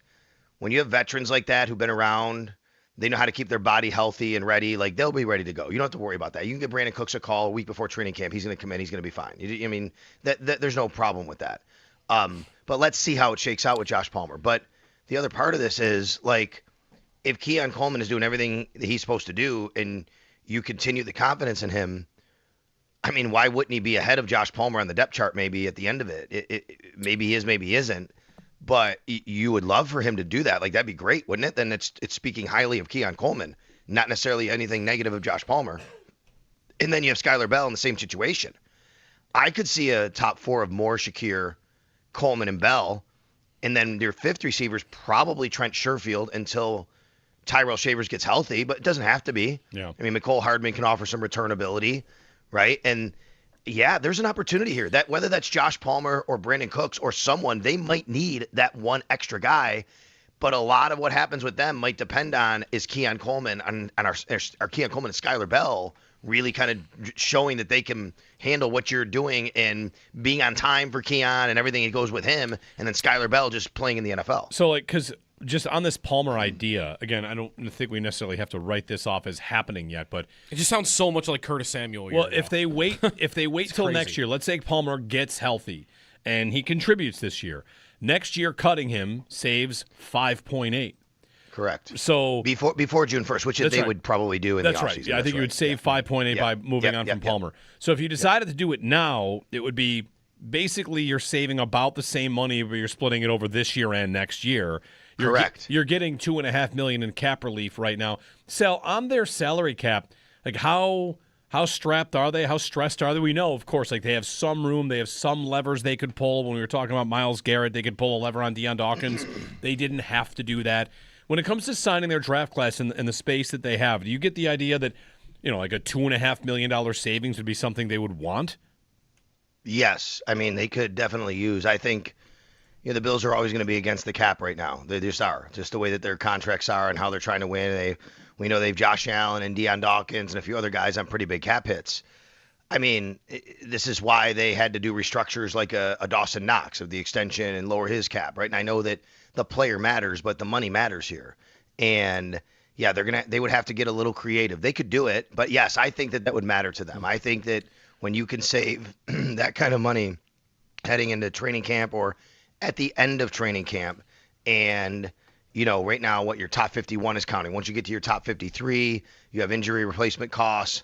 That's what we hear about all the time, injury replacement costs, right? Throughout the year, your guy gets injured, you bring in another guy. Like, you got to pay for those guys. You're still paying for the guy injured, and you got to pay for the new guy. So, yes, I think that is something that they would investigate. But Josh Palmer would have every opportunity to still be on this team. But, man, if he can't move the needle and be on the field, and Keon Coleman and Skylar Bell are, looking like you hope they look, then I think that could be a possibility for this team. Feels like this whole conversation has been a little bit of a, all right, file that away. File all of this away, right? Because he's, I don't know. And it's an ankle injury, right? Yeah, that Palmer was dealing with? I'm thinking of like the last couple times. Yeah, but Joe, we don't know if that's the injury now that he's dealing with, right? We don't get the injury update. Sorry to cut you off, Jeremy. No, we don't okay. get the injury now, like the update of what's happening at minicamp, but why he's not on the field and he's only off to the side. It could be still the ankle, yes, but we don't know that for sure. It could be something else that happened. Right. Yeah, so the whole thing is like filed away because if he might need a strong camp to make sure he's here. If it goes poorly enough or whatever, the rest of the room goes well enough. I mean, do they still have to have a guy at that position that's going to play special teams? Because well, that's where I think your fifth guy comes in, and that would be, to me, Trent Sherfield or Tyrell Shavers, right? Right. Tyrell Shavers hasn't been on the field yet. He had a late torn ACL. It was in a playoff game. I can't imagine he's going to be ready for the start of the season. Maybe. You never know. I mean, that's 9 months. It's right on schedule there. But that's why to me, as soon as they signed Trent Sherfield, I'm like, oh, he is Tyrell Shavers' replacement. It's exactly who he is. Right now, Tyrell might offer you a little more on the offensive side, but Trent's going to be a guy that you could put on the field, but he's going to be a guy that's going to be, he's your Mac Hollins, your Tyrell Shavers, your gunner, you can put in that. So, yes, I do think that's the case. Do they have to have that, Jeremy? No, but you'd love to be able to dress 5 wide receivers on game day just because of the numbers. But if you're going to do that, the fifth guy pretty much has to play special teams because he's not going to be on the field that much. Right. Sal Capaccio on the Western Hotline. Finally, Sal, are we waiting? We're going to hear from Bills head coach Joe Brady today, and we're not expecting hold-ins or holdouts. I kind of have been joking about, like, is the most interesting thing Deion Dawkins' return? He's been very public, sharing in social media that he's been eating very healthy. Yes, working in the offseason to drop weight. And I'm just kind of eager to see what he ultimately does. On the one side, on that offensive line, we had Landon Jackson bulking up, and who's the other one? Dwayne Carter bulking up. Yeah, like they had gone through that version of it, and Dawkins, it seems, the other way. So I'll admit, I'm eager to see like where he ultimately lands when he comes in. Yeah, Deion Walker, by the way, Deion Dawkins and Deion Walker. Deion Walker said he dropped 10 pounds. He dropped like 10 pounds. He wants to have more stamina this year. And yeah, I agree with you. I'd like to hear from and see Deion Dawkins. We have not yet throughout OTAs. I believe he was spotted like at the facility. He just hasn't been on the field, participating. But that's going to be different starting today. And yeah, that would be a guy that we'd like to hear from. As far as no shows, like we haven't seen James Cook. We have no reason to believe that James Cook wouldn't be there today. But until you see him, you see him. There's nobody with a contractual situation I would think would have any issue with today. We knew what was happening with James Cook last year before mandatory. He didn't show up to OTAs, but we knew that was happening and percolating.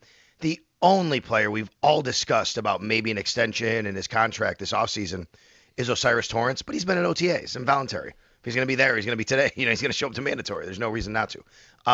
So I think from an attendance standpoint, unless you're excused, the team can't excuse you for whatever reason. Unless you're excused, you're expected to be there. Deion Dawkins, Spencer Brown, haven't seen him. I said Dorian Williams is a guy we haven't seen yet. Doesn't mean they haven't been working out. Doesn't mean they haven't been doing everything they're supposed to be doing to get ready on their own or whatever. You'd love to see these guys here. They haven't been. We've seen Cole Bishop. I've spotted him at the facility, but not on the field itself. That's another guy that you want to see out there. So there are a few storylines today, and yes, we are going to hear from Joe Brady. You know what else I'm interested in today? Where's number 67?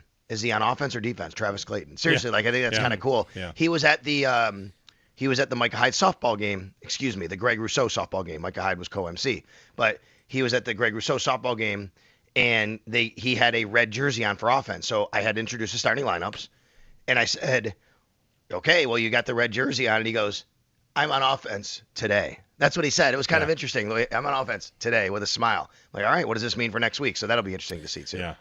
How long do they get the international exemption for him? Does that expire 3 at some years. point? How many? 3 years. This is his third year. Okay, so they don't have to make a decision on him this summer. No, and Joe, I mean, they on him specifically, no, but they can get a new international guy after this year. You know what I mean? Like Right. every year you're allowed an international guy, but the same guy can't be used more than 3 years. Gotcha. Thank you, Sal. You got it, guys. Check out Sal's State of the Team, State of the Roster at WGR550.com. And again, stay tuned today. Joe Brady meets with the media, first day of mandatory minicamp at One Bills Drive. We were talking about corners earlier, and Sal's mentioned Tre'Davious White. I wonder if the corner market's getting held. The corner market, what's left of it, is getting held up. Marshawn Lattimore is not on a team. Trayvon Diggs is not on a team. I've got L'Jarius Sneed on this list. Didn't he just re-sign, though? He's going back to Kansas City. Okay, so he's back to Kansas City. That's one guy. You have a couple big names over top of Trey White that are veteran corners still not on teams yet. 803-0550, our phone number, and 1-888-550-2550. Mandatory minicamp. Josh Allen enters year number 9 as Joe Brady is, of course, the new head coach. Pete Carmichael, OC. We'll see how things go for mandatory minicamp. When we return, I want to bring up the Alex Tuck conversation again because I actually think the pendulum has swung so far in one direction that maybe we need to kind of pull it back. That's coming up here on WGR.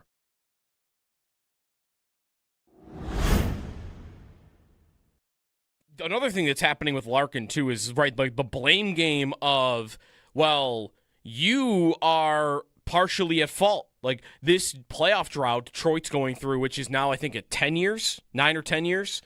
Like, he's the face of it because he's been there for all of it. And because he's good. But, right, exactly. Like, does that mean that it's your fault? This was what happened with Eichel and Reinhardt, I think, a little bit at the end. Was for sure. You've been at the top of this thing while it's been so bad, so you get the finger pointed at you, despite the fact that a lot of times you're the only one carrying your own weight. And, like, Larkin has a 4-year, 30-goal streak going. He came back. He was injured in the spring of this year, came back. He had 4 goals, 5 assists in his last, 5 games of the season, and they still didn't make it. Like, is that his fault?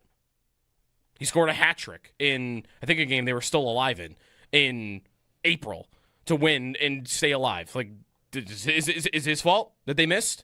Like, I just think blaming the star player is so easy to do. Like, if they're putting myself in his shoes, I guess it wouldn't even be as much about the Florida and Vegas weather part of it or the taxes part of it. Like, at that point, I would imagine a guy's motivation at 30 years old, having not made the playoffs since they were a teenager and winning 1 playoff game in their entire career. I want to go get a cup. Mm-hmm. That's it. Or at least compete. Yeah, I want to be in that mix. And if I want to be in that mix, where am I most sure that that's going to happen? Florida and Vegas. I know Florida just missed the playoffs, but objectively, if I were a player in the league, who beats those two for just where do I win a cup? They've been the most consistently great over the last 5 years. Yeah.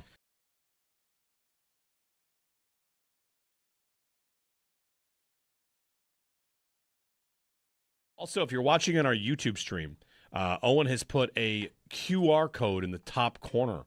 That is my Venmo. It's not for tips. Although he's got tips, a tip jar. This might be an idea. No, a tip jar. We've got our 100 holes of golf coming up in 16 days, and we're going to have a raffle for a lot of stuff, including a signed Josh Allen helmet, a full Sabres signed team stick. Nice. They're calling it the Drought Breaker stick. Mm-hmm. Huh? How about that? Nice. By that I mean I am. It's a stick autographed by the entire team. A Max Harrison signed football, rounds of golf all over the area, the best clubs in the area, private and public. And you can enter that raffle and not necessarily have to come to our party on the 18th. Just scan that QR code on the feed and donate $25 for a ticket. That's it. And the proceeds go to the Live Like Luca Foundation, Luca Kalani Foundation, which benefits kids in the area to help them get uniforms, jerseys, repairing facilities. It's helping kids get active in sports. And Courage Carly and Roswell Park as well, helping kids fight cancer and pediatric cancer and helping their families. So we've got this cause yet again, and a $25 donation. All you got to do is do it once. If you do $50, you get 2 tickets. That's fine too. Scan the code in the top of the screen, and if you would, make that donation, and then I'll reach out and let you know if you won when we do the drawing. So $25 ticket, buy 100 of them if you want, as many as you need. But that's what that QR code is up for at the YouTube page. So thank you for a donation, and 16 days from now I'm playing 100 holes of golf again.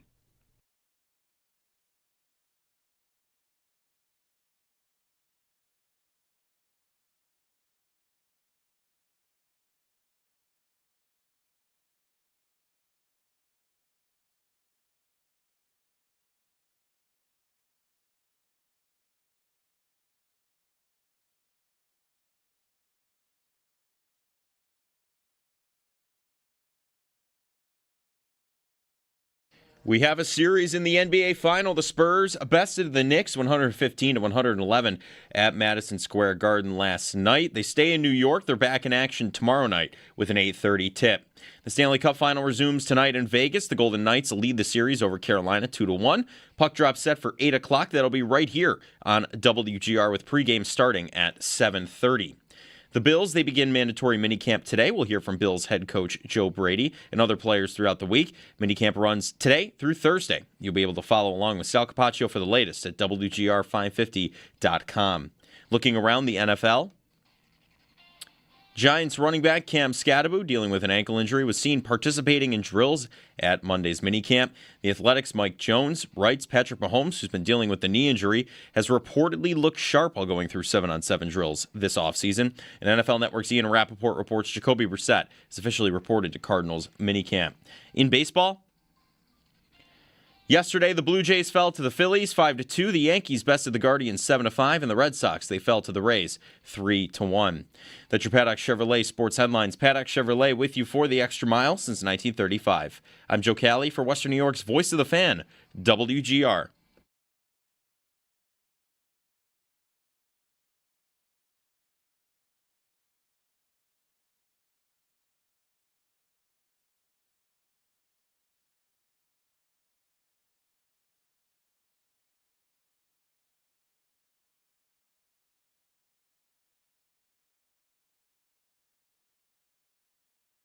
We've made it very clear with Alex Tuck all along that he's a big part of our group. We like him. He does a lot of things for the team. He's a penalty killer. He can play on top 2 lines. He plays on power play. He plays big minutes. He's a big man who can skate.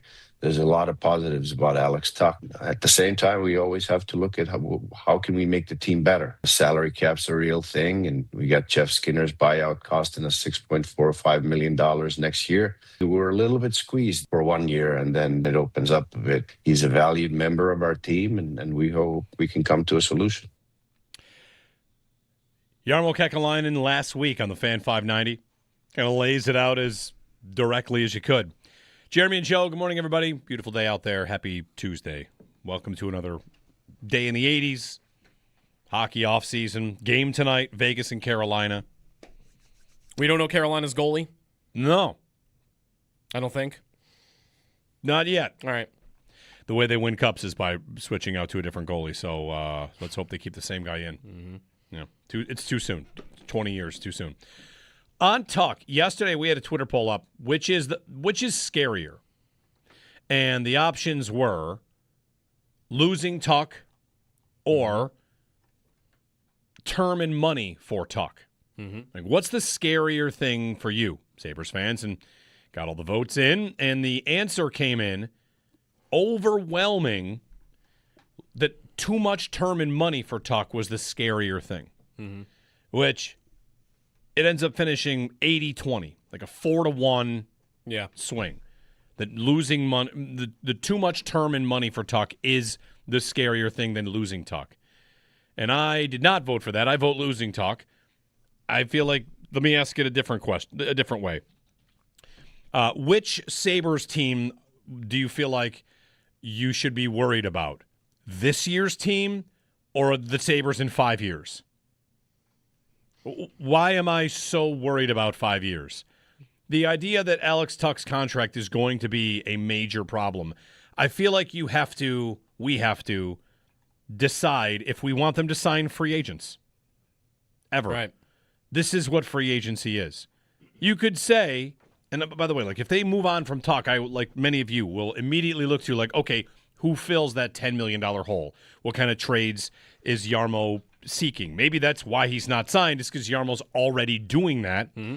And Tuch could be the backup plan.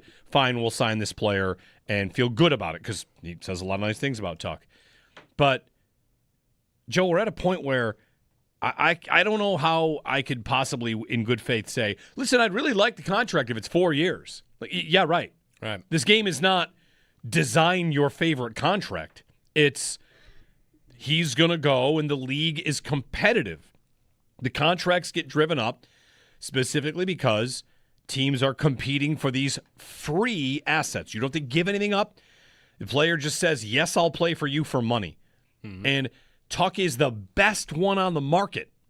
So anybody out there thinking like, well, I would much prefer to use it on these other players who are not free. Mm-hmm. Okay, you want to give a first-round pick, you want to give a prospect, that's fine. You still have to outbid another team in that market, in that currency. So the whole thing to me is swung a little too far in the, oh no, you're signing up for a death warrant if you get this guy for 7 or 8 years. Yeah, I don't think it's that at all. I just don't think it has to be that big of a problem. And I don't think it's irresponsible. It's accepting that all those times you signed a player, Tage, wow, got him for really great market value, $7 million, what a bargain. Mm-hmm. That bargain money, what do you think that's going to be used on? Places where you probably have to overpay. Mm-hmm. On term or on dollars, we're saving by making the smart moves ahead of time, and then we're going to have to pay more when the time comes to add somebody because we're trying to win the Stanley Cup. Like every move made for Jarmo right now should be in the interest of winning the Stanley Cup in the next 2 to 3 years. And other teams are going to sign free agents, and free agents always get a little more than they should, but I feel like the whole thing has swung way too far in the fear of what a $9 million cap hit will look like in 2030. Yeah, I agree. And Jarmo just said it, right? Like, they're in a bit of a crunch this year, and then it opens up a bit. So it's really the problem is more in this season. And then I make it, well, how do I fit that in for this season? Because he's right. You have $12 million in cap for 26-27. And if you sign Tuch to $9 million a year, and I think higher than that, still feels right for him, then you are left with, okay, I've got $3 million to give Zach Benson a contract, and if I want to, I've got to give new contracts to Peyton Krebs and Michael Kesselring, lesser extent, and Beck Malenstein. $3 million isn't enough for Benson on his own, let alone those other guys if you want to fill it out. But I think they've got ways, mechanisms to clear the room you need for the 1 year. If Jarmo's right, and I'm right by looking at like what their future cap situation looks like, the way the league is going, is if I can get through this year fitting Tuch in, I just don't think it's ever going to be a big problem for them. So how do I do that? And we've talked about McLeod as an idea. Really, the two guys, though, that I'm just staring at for the amount of money they're going to cost. Zucker and Greenway costing $8.75 million between the two of them. I don't mind Zucker as a player at all. But if the problem, the biggest cap problem is in this year, well, then I need to make a call, or I need to factor into my decision, who makes me more likely to win this year? Who helps me more in that? Tuch or the combo of Zucker and Greenway? Right. And Tuch is a 30 goal scorer in 3 of the last 4 years that will lead your forwards in minutes in a playoff series like you did in round 1, and will play on your top line all year long, will be on your top penalty kill unit. The other two are bottom 6 guys. Like, Zucker is impressed. He's been good. I don't want to get rid of him. But in the name of keeping Tuck, I feel like those are the tough decisions you have to make to say, yeah, this player's pretty good, but we need the room. Well, that's the type of stuff Florida does and Vegas does all the time. Like, put yourself in their shoes. If Vegas had the same players and the same cap situation and the same decision, what do you think Florida would do? They would move off those contracts and they would sign Tuck. 10 times out of 10, they would do that. They would sign their 30-year-old stud back to the team. So I think the Sabres should do the same. If it were really all about, just this year it's tough. Well, this year, what gives you a better chance to win? And I think he's got to be the answer. To that point, Greenway and Zucker, like, I got a couple responses. Yarmo mentions the Skinner cap hit. The Skinner cap hit is because he was bought out the way that he was very early, right? Right. Even They could have waited another year given that they didn't use the cap space they saved. Right. Right. That's a Jumbotron. That's a big part of this. Like, you are in such a different climate. That team, when they signed him, was a 76-point team that felt like they needed to do. It's kind of like when the Sabres matched the Vanek offer sheet. We have to do this. There's no other choice. We're an embarrassment if we don't. Mm-hmm. And Skinner kind of felt the same way.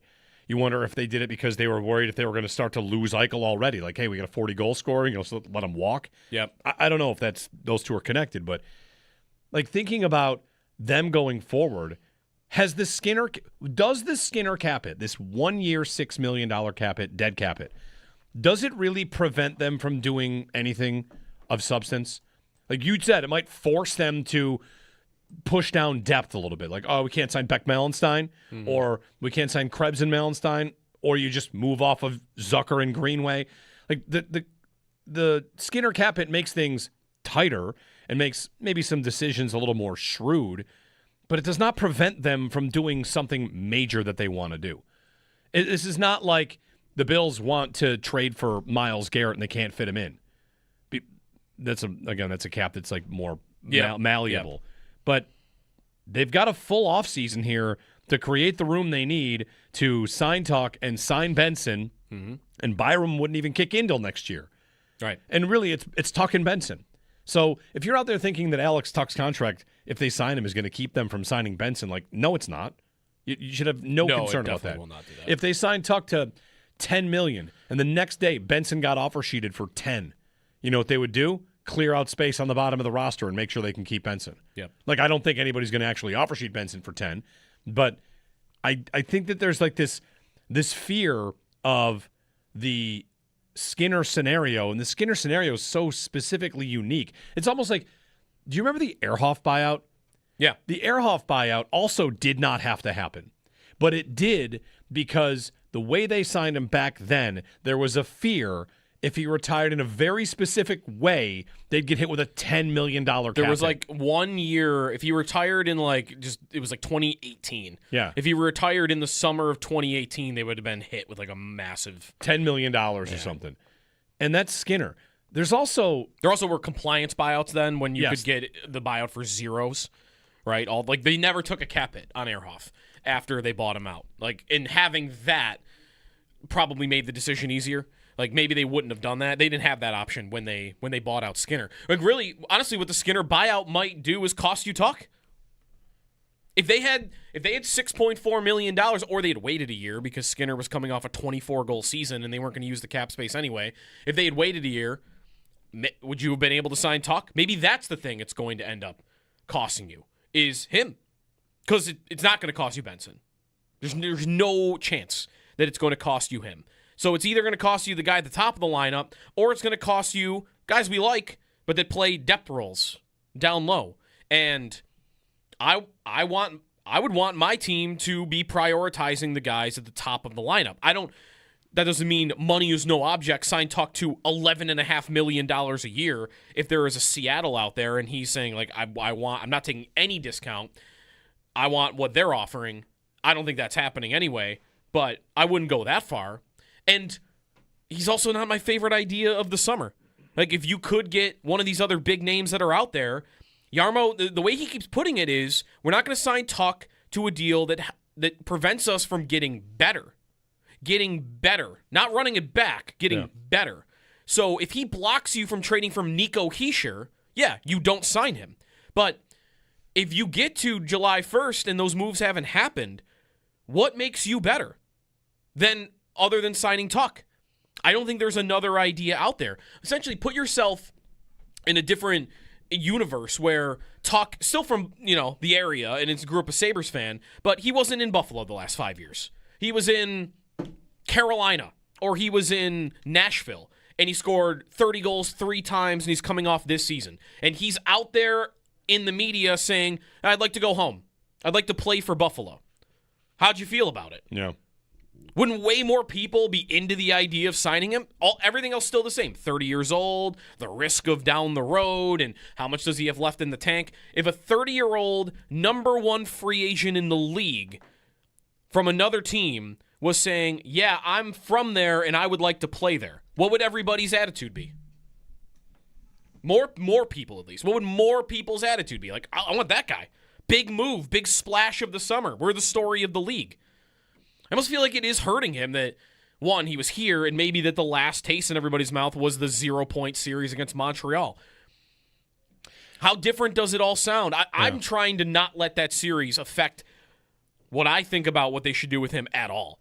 But it would be natural for someone to be thinking about him differently than if he had 6 goals in that series and everything else was the same.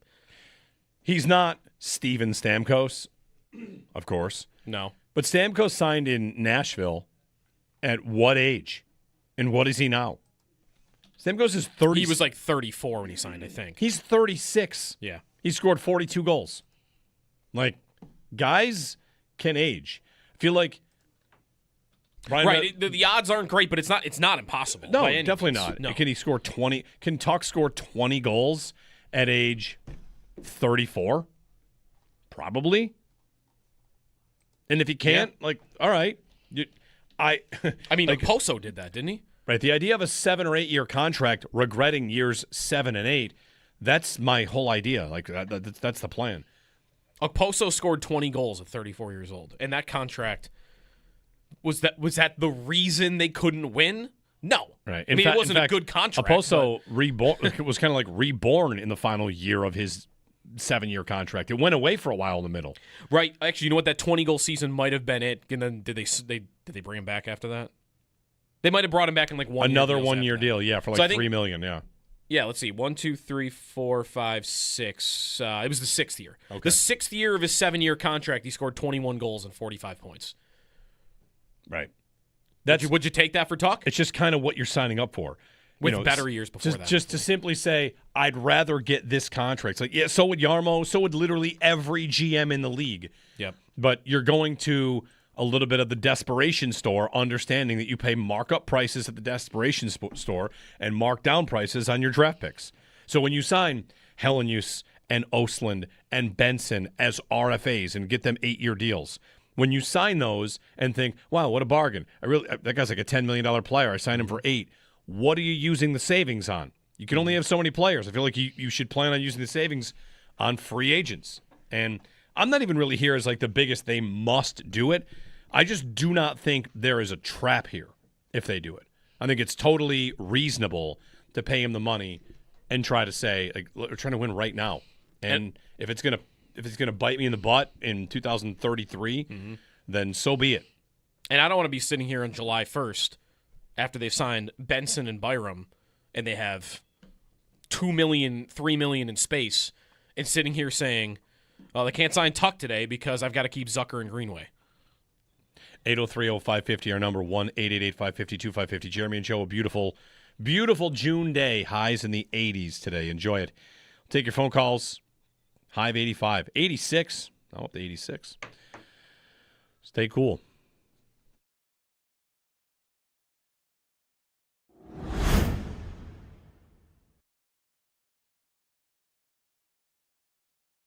Like, in terms of, like, what's happening on the field, Sal, like, what Joe Brady hopes to get accomplished, like, are they installing things at this point, like, offensively? They're just getting, up to speed, and that would be the defense, too, of course, with Jim Leonard coming in. I guess, like, what are they really wanting to accomplish in these practices.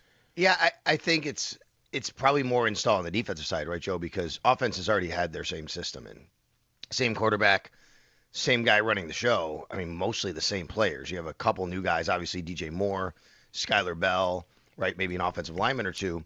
But pretty much this is a brand new system on defense. You are installing, but it's not the same kind of real install like you would at training camp. Like you are really installing things you're going to use in the regular season, right, game plan standpoint or something like that. But you are trying to get everybody on the same page to understand what their role is, what the defense looks like, hey, like what your keys are, what your reads are.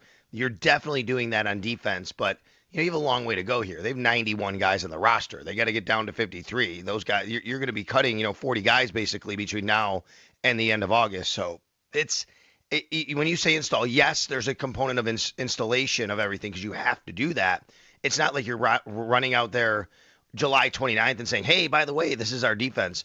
But you're really not getting totally into the weeds, yet until you really get out there in a training camp and start to put some in. You know what Jim Leonard said, and this is more Leonard than Brady. He's throwing everything he can at the defense right now.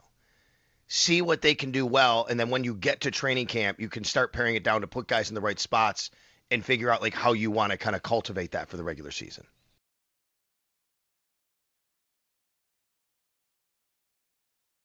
Also, if you're watching on our YouTube stream, Owen has put a QR code in the top corner. That is my Venmo. It's not for tips. Although He's got tips, a tip jar. This might be an idea. No, a tip jar. We've got our 100 holes of golf coming up in 16 days, and we're going to have a raffle for a lot of stuff, including a signed Josh Allen helmet, a full Sabres signed team stick. Nice. They're calling it the Drought Breaker stick. Mm-hmm. Huh? How about that? Nice. By that I mean I am. It's a stick autographed by the entire team. A Max Harrison signed football, rounds of golf all over the area, the best clubs in the area, private and public. And you can enter that raffle and not necessarily have to come to our party on the 18th. Just scan that QR code on the feed and donate $25 for a ticket. That's it. And the proceeds go to the Live Like Luca Foundation, Luca Kalani Foundation, which benefits kids in the area to help them get uniforms, jerseys, repairing facilities. It's helping kids get active in sports. And Courage of Carly and Roswell Park as well, helping kids fight cancer and pediatric cancer and helping their families. So we've got this cause yet again, and a $25 donation. All you got to do is do it once. If you do $50, you get 2 tickets. That's fine too. Scan the code in the top of the screen, and if you would, make that donation, and then I'll reach out and let you know if you won when we do the drawing. So $25 a ticket, buy 100 of them if you want, as many as you need. But that's what that QR code is up for at the YouTube page. So thank you for a donation. And 16 days from now, I'm playing 100 holes of golf again.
I have to find out if there's real about the National Weather Service and a new classification of weather. Okay. Yeah, a PDS. We're going to start using a PDS. What is that? A particularly dangerous situation. Really? Yeah. A particularly dangerous situation. Yeah. That could be anything. Starting October 1st, the National Weather Service might use that for blizzard warnings and ice storms. We got a PDS, a particularly dangerous situation. Is that? Let's see if it's real. Wouldn't everything call tornadoes? It's going to hurricanes? snow 3 inches. We're going to get that. Yeah. Anyway, you never know if it's. I hope it's real. 803-0550. Yeah, I'll give you the full story here. Just a minute. Jeremy and Joe, maybe some storms later on tonight. Take your calls. Bill's minicamp opening up today as well on WGR. Another thing that's happening with Larkin, too, is, right, like the blame game of, well, you are partially at fault. Like, this playoff drought Detroit's going through, which is now, I think, at 10 years, 9 or 10 years. Like, he's the face of it because he's been there for all of it. And because he's good. But, right, exactly. Like, does that mean that it's your fault? This was what happened with Eichel and Reinhart, I think, a little bit at the end. Was for sure. You've been at the top of this thing while it's been so bad, so you get the finger pointed at you, despite the fact that a lot of times you're the only one carrying your own weight.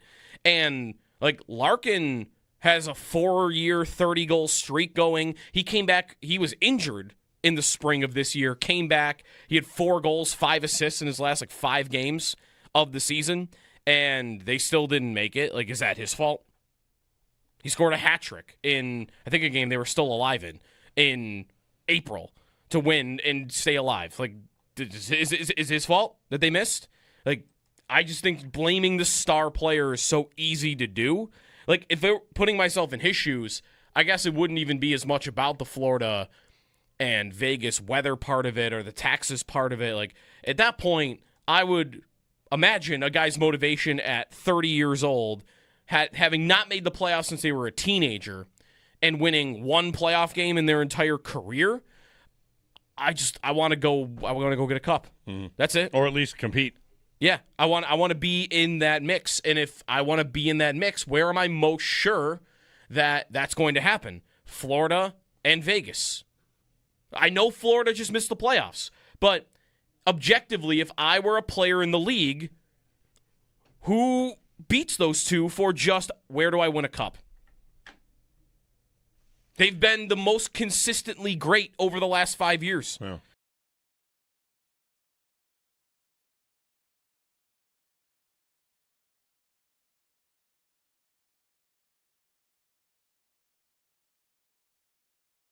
Is he becoming unlikable, Wemby, during these finals Not for me. For the nation? I saw a lot of look at this, dirty, the Brunson play, or I don't think he elbowed him. I think he kind of shoved him, and he's a 1.5 feet taller than the guy, so it's going to look worse. But. What in sports ages better than being dirty? If you're dirty in the moment, that's bad. If you're dirty 20 years later, the 90s Pistons, they played the right way, baby. Real elbows up, punching people, not taking any grief. Right, it's not toughness in the moment. No, it's dirty. Right, because you wouldn't call the Pistons dirty, you would call them tough, right? Probably both. But look at how Brad Marchand's career ages over time. He knees a guy in the face, and it's like he should probably never play again. 5 years later, it's like I got a player that plays a lot like him. Like, man, I love that. I really love everything about this guy. He's a rat. Like, he's a Marchand. Right. You know? Dirty ages well. Outside of, 5 incidents. Swing a guy at a stick's head. Swing a stick at a guy's head. Yeah, that's tough. Not aging well. Almost everything else ages fine. Yeah. You're dirty. You're playing on the edge. You've got some attitude, whoever it is. Well, he's out there shoving guys and being physical. Here's how you know how physical he's really trying to be. Like, Shaq was in love with it at halftime. There you go. Shaq loved it. And Barkley's talking about how he had to basically stick up for himself. He was getting his butt kicked and had to answer, and that's one way to do it. Oh, it's funny. He did not like it. He thought it was dirty. Huh. And then they yelled at each other for like 7 minutes.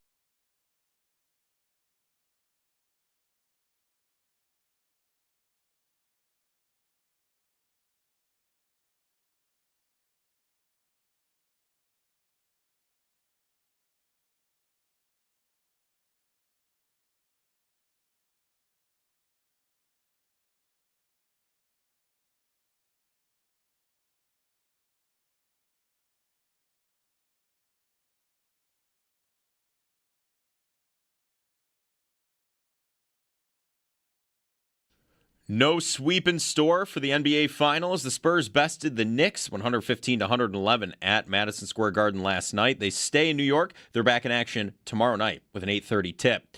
The Stanley Cup Final resumes tonight in Vegas. The Golden Knights lead the series over Carolina 2-1. Puck drop set for 8 o'clock. That'll be right here on WGR with pregame starting at 7:30.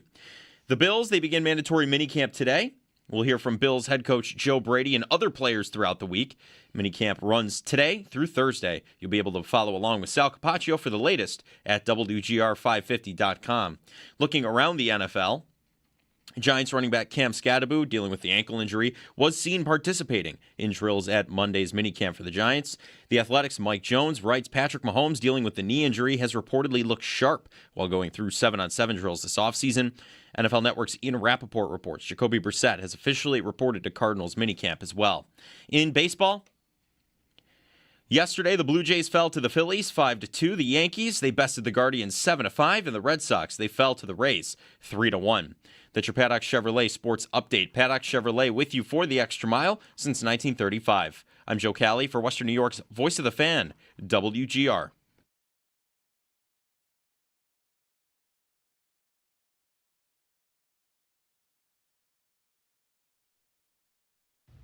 We could have played better. There were a lot of things that we didn't do that we did in game 1 and game 2. But to go 24 free throw attempts in a second half, that's 48 for the game if you think about it the way that they called that second half, compared to 8. All the shots we took, we got fouled 4 times, roughly, for 8 free throw attempts. Again, I don't complain much. I never thought I'd see that in an NBA Finals game. Mike Brown, head coach of the Knicks. They lose a playoff game. It's the refs. And it's their first loss. Yep. There was a video that people are sharing of him talking to the official and saying, hey, you called us for a foul there, but that was happening down there and you didn't call it. And the ref puts his finger on his chin and thinks for a second, and then it looks like from lip reading he says, oh, bleep, you're right. So we're lip reading for the refs now. All right. But I don't know, were they fouls? Who knows? Sometimes the count gets used as a complaint in sports. Where they go 24 for them, 8 for us. Were you fouling them more often? Did you go to the basket? Were you more did physical? Did they go to the basket? Yeah, so I don't know. I don't think last night was some conspiracy from the NBA to keep the series going. The NBA, of all the leagues that we think massage the game script, doesn't the NBA get the most? Absolutely. They make sure they get a game 7. Yeah, meddling from the league and right or wrong. You don't have to believe any of it. Maybe you believe all of it. Isn't it the league where you can most do that with the officiating? Well, to Mike Brown's point, you could call 12 fouls in a game that aren't fouls, and it would just kind of be like part of the background. Right. Whereas I feel like a lot of free throws, but it's not like we don't dig through it like we would one holding call that took a touchdown off a board. Like in football, if you're calling holding, you don't. First off, you don't call it on every play, even though you know what happens on every play. Yep. And once you get in the bonus in basketball, you just put a team at the line wherever you want. Right. They also, I will say, the NBA did have a scandal involving a referee once upon a time. So that is true. Them having that in their history is not something that the other sports necessarily have. Right? They had a ref arrested for fixing games. Not that long ago. It's not shoeless. That's shoeless Joe Jackson. 120 years ago. You did have that. Should the NBA have 1-1, by the way? Don't you go straight? You go straight to 2 free throws. College basketball, I get 1-1. Hey, after all the SGA and Thunder stuff, I'm into that. 1-1. Am I just going to get everybody hacking the bad free throwers, though? No, probably not. That doesn't happen in college, though. No, in 1-1. So- Actually, no, you do try to get a guy that has. Do? When you're inbounding the ball, if a guy can't shoot, you get him on the line. But, Yeah. if you're a coach that has the guy in the right spot. Now, whatever. It's not like 1-1 actually even lasts that long, and the NBA resets after every quarter. I think you're on the NBA gets this more. Like, what is it? Is it the referee scandal? Is it Ewing in the draft lottery in '85? Is that where everyone believes that was fixed? Everybody believes the officials are out to get their team all the time. I mean, Mike Brown. Yeah, what he just said, I True. say all the time. I don't complain that much. Here I am complaining about this or this, and I try to tell you all the time. Like they're going to be bad calls in the game. Yesterday we had that clip from the UFL where there's a holding call, and the team challenged and won to get a touchdown taken off the board because the officials missed a holding call. And I'm just immediately afraid the NFL is going to see that and think, like, we're going to have to do that. We're going to have to make holding a challengeable play. I don't think they will. But arguing about officials is just how it goes. There's so much. True. There's so much attention paid to these games. There's so many now challengeable plays, and you get replays of everything. And here's Wemby throwing that elbow on Brunson, and we're going to see that 100 times. He did not get called for a foul in that play. So Nick Wright just pointed something out interesting on Twitter because Wemby, I guess he did not get a flagrant foul for, what do I want to call it? Shoving Brunson? Yeah. Shoving Brunson like in the back of the head. It's like 2 games in a row he should have had a flagrant, which means he should be suspended for game 4. That's the thing. So and they can retroactively give him one, and maybe they will. But will they? This could be labeled under fixing the series or whatever. Like, would they give Wemby retroactively? And they probably should, because I think that would have qualified as a flagrant. I mean, there were other flagrants in this series that I don't even think were that as bad as that one. Would you give him that flagrant knowing, okay, you're suspended. You're 1 away. You'd be 1 away. Mm-hmm. And I could totally see the league saying, yeah, he probably deserves it, but we're not taking Wemby out of a game in this series. We're not risking that he takes a game off in this series. No, they did. So it we're for, not going to give him They one. did it for Draymond Green because he kicked a guy. That was like the 10th time. Right. They gave him a lot of leeway and warnings. He continued to kick people down low. That one got bad enough where like there was nothing you could do. I could not imagine they give Wemby a flagrant foul, knowing that it could cost him a game if one more thing happens. But that could be labeled as, well, that's not fair to the Knicks. These are the rules. This guy's doing it. You should get the flagrant foul. And now one more stupid thing, and you miss game 6. I just can't imagine they would do it. Yeah, I don't think so either. 803-0550. If you'd like to join us, it's our phone number. The Bills opening mandatory minicamp today. Josh Allen entering year 9. Do we have any minicamp memories from the past? No. No. I don't. No. Diggs. He's not here. I'm very concerned. Yes. There you go. Yes. He was there and was told to go home. That's 3 years ago. Yes. Because it was day 1 of my honeymoon, I believe. Oh. Or day 2, day 3. It was early. That's the number 1 minicamp memory I've got. The head coach saying, I'm very concerned that he's not here. And then he was there the next day. He was there that day. He said, I'm very concerned that he's not here. Right. Because he had been sent home. But whatever. And then he was there the next day. He was there the next day. Deion Dawkins trying to get him back here, by the way. The latest from his Instagram yesterday in the comment section. Have you seen this? Really? No, I let's have have it. Let's have it. So Deion Dawkins posted his training day photo, the media day photos where they're getting all their pictures taken, and Diggs commented with a clapping emoji. And Deion responded, "Hey, Diggy, it's time, brother," with plain emojis. Trying to get him back. All right. Do we have to entertain? We have our first entertain bill this now? on board. C.J. Gardner-Johnson also did that, too. Sorry, we have two bills on board. Do we have to consider it? They're not bringing Diggs back. I'm gonna say no. We don't have to consider. We last week went through Although we did all just of the talk- things that were more likely than him returning, and I gave what I don't even remember the dumb stuff you said, but I said every single thing was more likely than Diggs returning, and now I've got Deion Dawkins saying it's time.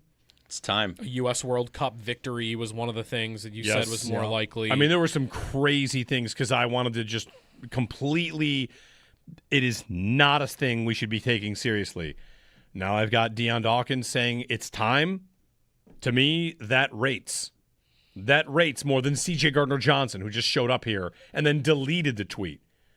C.J. Gardner-Johnson probably just thinks it's totally fine if players don't get along. He played in Philly. Right. People hating each other is normal. He might have no idea what Diggs is thought of here. Right. Also. And C.J. Gardner-Johnson, he might again, just think Diggs is a legend here because what are you talking about? He was one of the best receivers in football for 5 years. Again, whatever Wait, happened you don't like him? with C.J. Gardner-Johnson, he deleted it. So someone got to him, Right. Oh, yeah. or he changed his mind, and now I got Dawkins saying it's time. Yeah.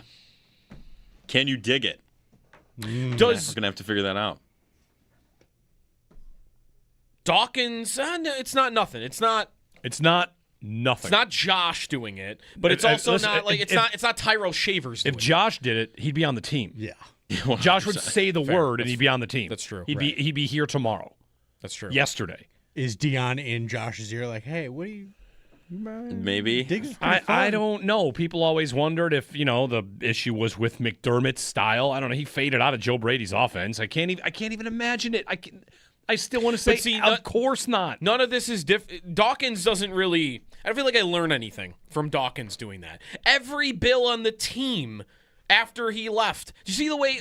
Go back and watch the handshake after, not the Allen handshake because that's separate here. Like that's a different conversation with Diggs after they lost in Houston 2 years ago, which was not a very dramatic handshake. People just it was quick. Screenshotted 1 second. Right, but whatever. Like it was a second long, 2 seconds long. Go watch the video back of the next 90 seconds after that, and all of the other guys coming up. Christian Benford, Shavers was almost in tears. It looked like meeting back up with Diggs. Dawkins was that. I mean, everybody else that ran into him after that game acted like, this is my guy. Love him.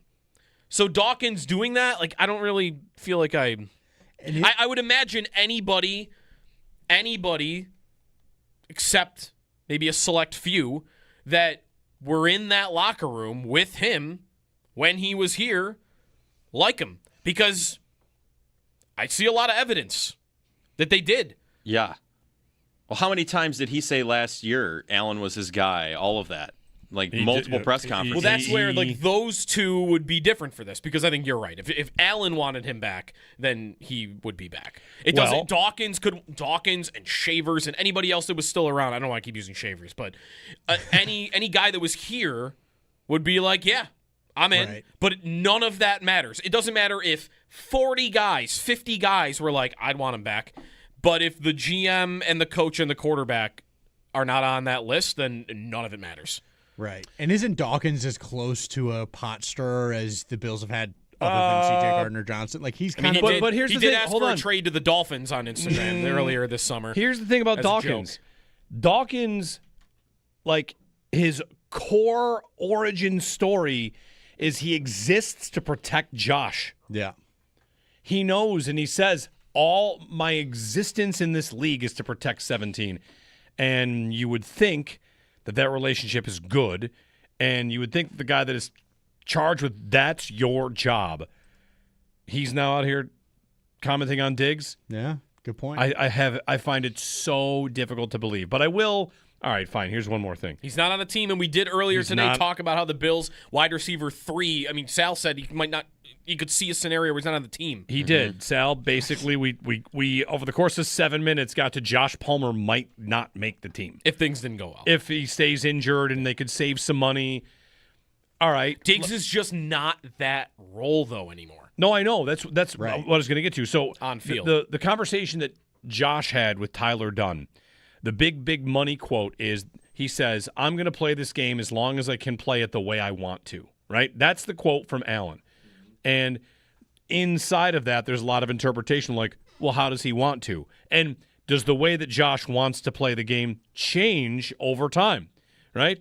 Early on, what's he want to do? Run through people's faces. In 3 years, he might realize, I can't do that anymore, so now I want to play this way. Saying I'm going to play as long as I can play the way I want to. That's the way you want to in that moment, in that year. Mm-hmm. And all right, let's apply that to a player like Diggs. That guy knows wherever he signs and wherever he plays next, he's not getting 140 targets. He knows that.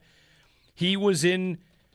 What did he get in New England last year? Well, maybe not. Maybe like 130. 102. 102, okay. Caught 85 of the 102. 85 of 102. It's a crazy rate. Really efficient, really important. They went to him on a fourth down play to win a game in Tampa. But that's a big drop. I mean, that's sure, but that's a good. 160 is last year in Buffalo to 102. Like that is. That's a big drop. And I'm not. I know I'm not the guy anymore. And if he came here, which I do not think is at all possible, no, I still don't either. He'd get 60 targets.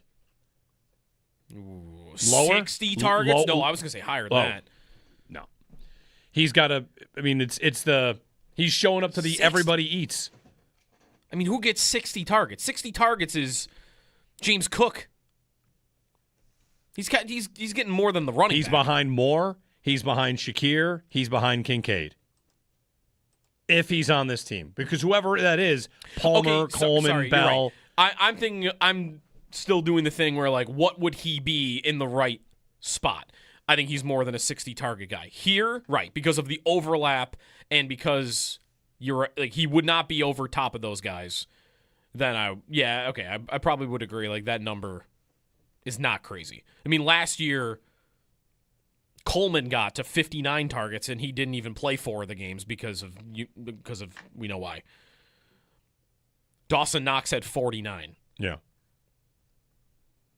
It would be interesting that he would even... It would be stunning.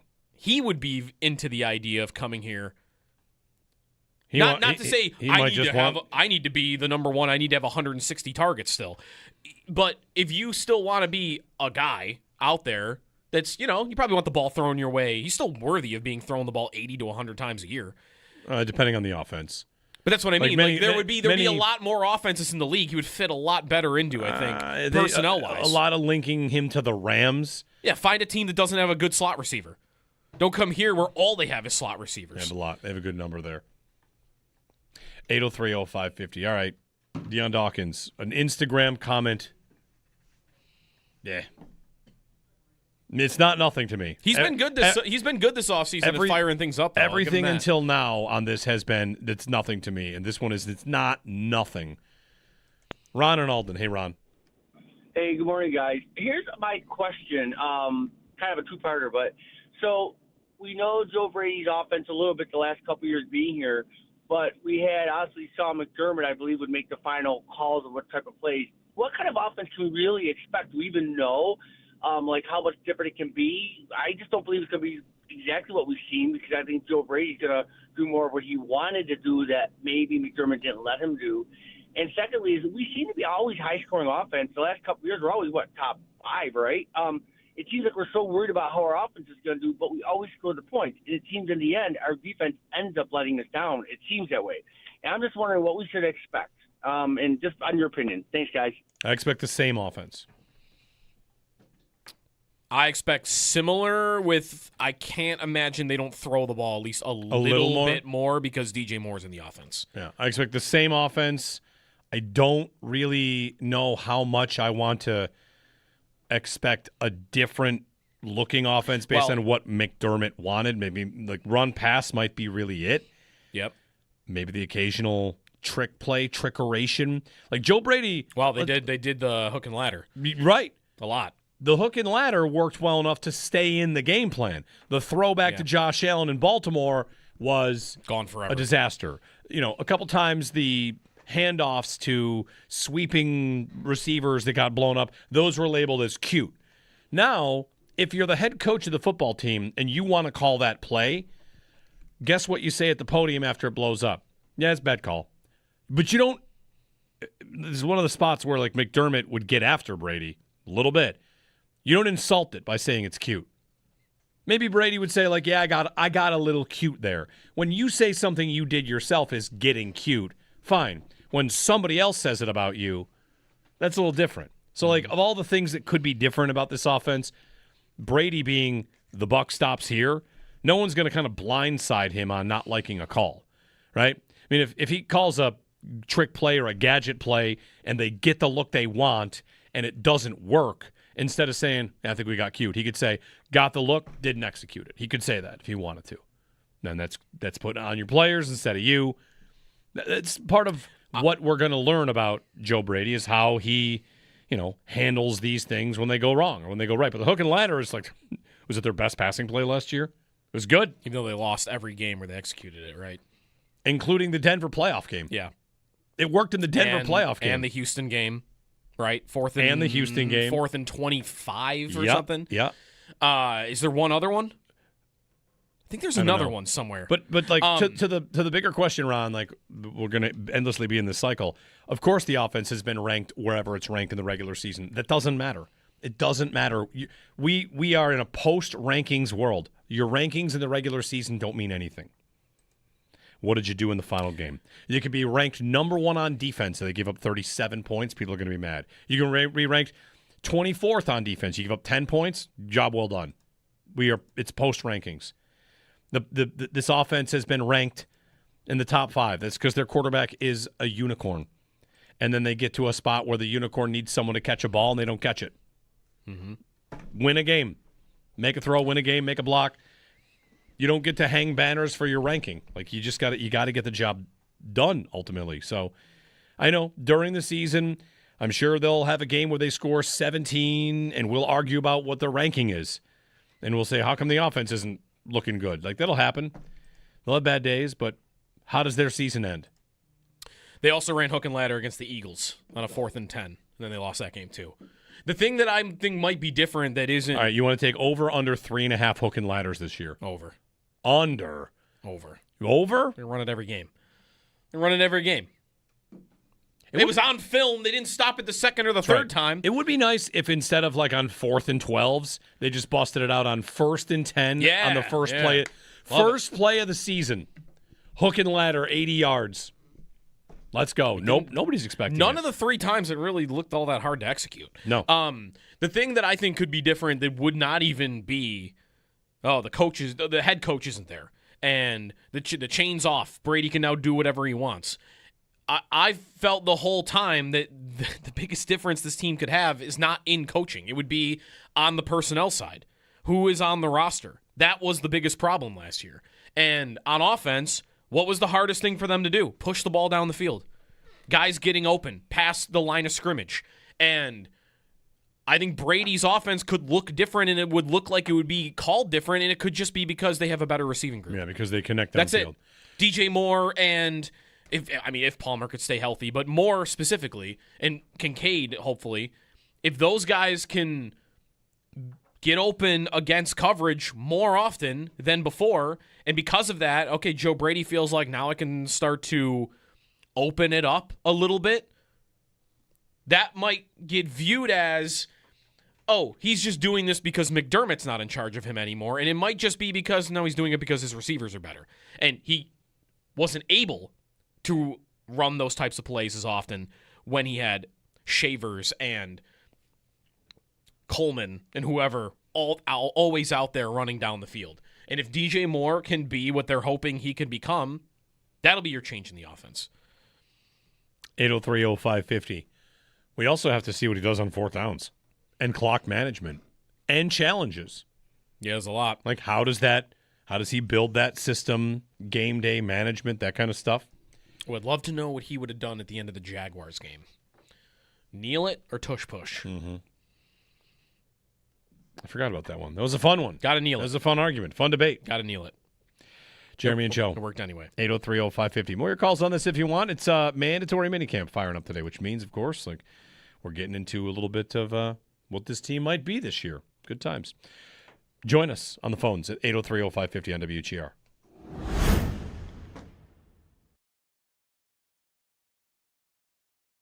For more comfort, Now's the perfect time to make yourself comfortable with a new electric heating and cooling system from Belknap. In Western New York, summer and winter bring extreme temperature conditions. Make yourself comfortable with Mitsubishi electric heat pumps, designed to keep your home cool in the summer and warm in the winter, no matter how hot or cold it gets outside. Call Belknap today to learn more. I'm Gary Gorfel, president of Belknap. We work on your schedule. We don't charge more for weekends and evenings. That's why we say, give Belknap a ring.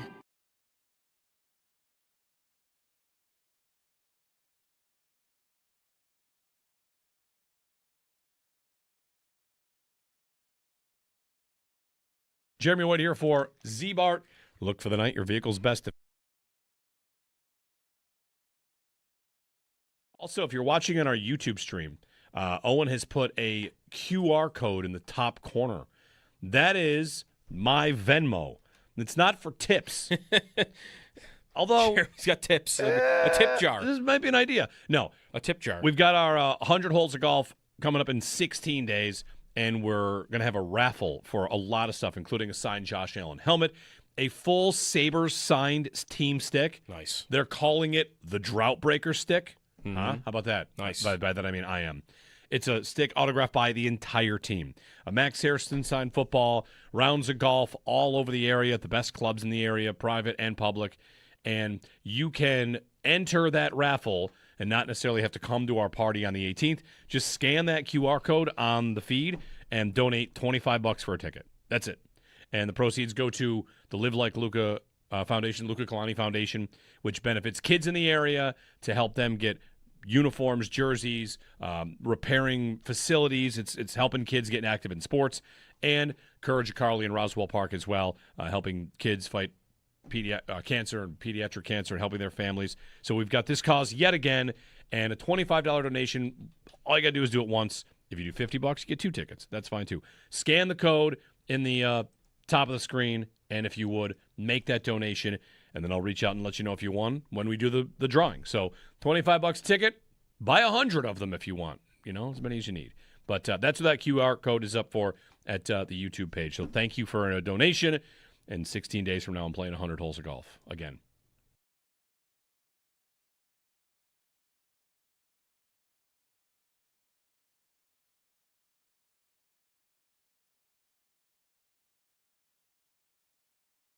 Another thing that's happening with Larkin, too, is, right, like the blame game of, well, you are partially at fault. Like, this playoff drought Detroit's going through, which is now, I think, at 10 years, 9 or 10 years.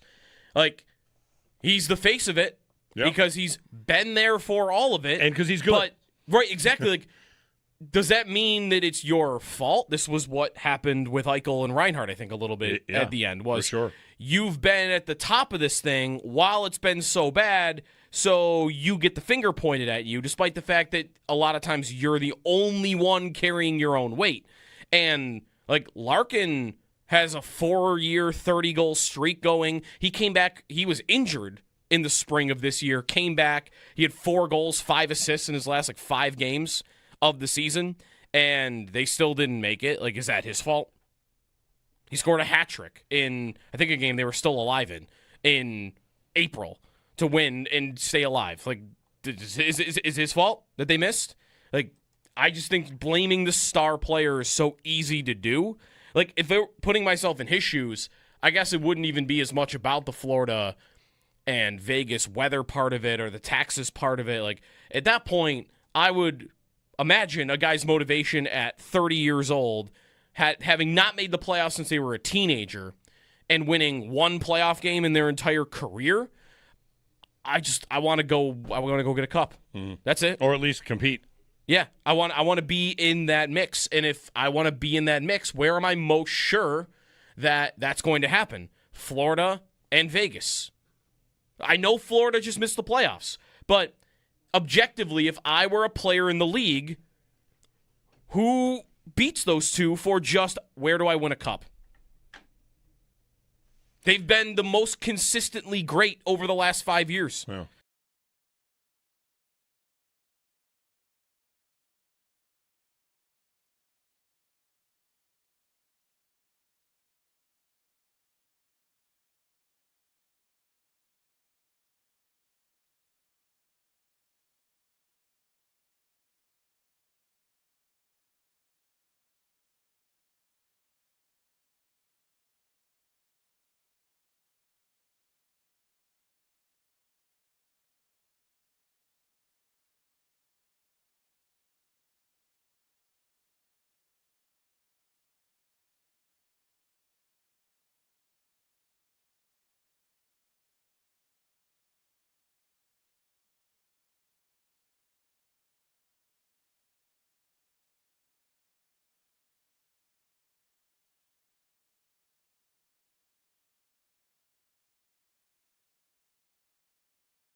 Spurs bested the Knicks 115-111 at Madison Square Garden last night. They stay in New York. They're back in action tomorrow night with an 8:30 tip.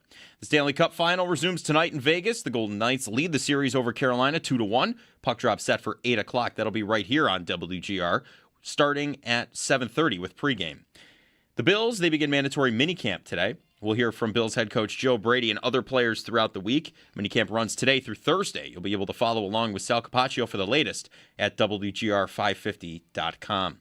Looking around the NFL, the Athletics, Mike Jones writes, Patrick Mahomes, dealing with the knee injury, has reportedly looked sharp while going through 7-on-7 drills this offseason.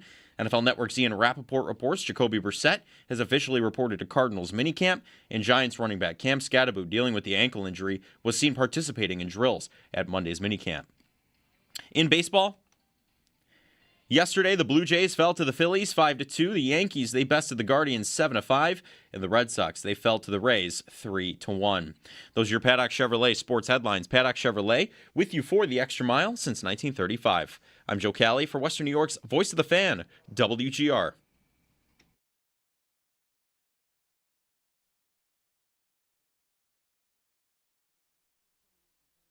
Well, it's a little bit self-aggrandizing, isn't it? When you look at the perspective, I mean, the Minnesota Vikings, they've lost 4 Super Bowls. They were incorporated, I think, a year after the Bills, so they have that. I don't feel like anyone really rocks with the Vikings like that. Okay, well, though, the Detroit Lions have been around since I'm with Coach. 1930. They've never played in the Super Bowl. The Cleveland Browns, 1946, never played in the Super Bowl. Arizona Cardinals, 1920, they lost the Super Bowl. Cardinals, Coach? You think people are rocking with the Cardinals? And then if you look at the Browns and the Guardians combined are just as bad as the Bills and the Sabres combined. So, like, take your pick of stories. The Jets. How about the Jets? Well, the Jets have won a Super Bowl, so. But in '69, I mean, if that's I think that. Eric Mangini on First Things First suggesting that Josh Allen saying the best story remaining is the Buffalo Bills win a Super Bowl. Yeah. He referred to it as self-aggrandizing. And then, on the way to making a fine point, rocks the Arizona Cardinals. Excuse me? What? Can I also say he included the Guardians in there, and they were in the World Series in 2016. Yes. Yeah. So, I don't know. They're not as bad as the Sabres. The Guardians. Sorry. And the Cavs won. Right.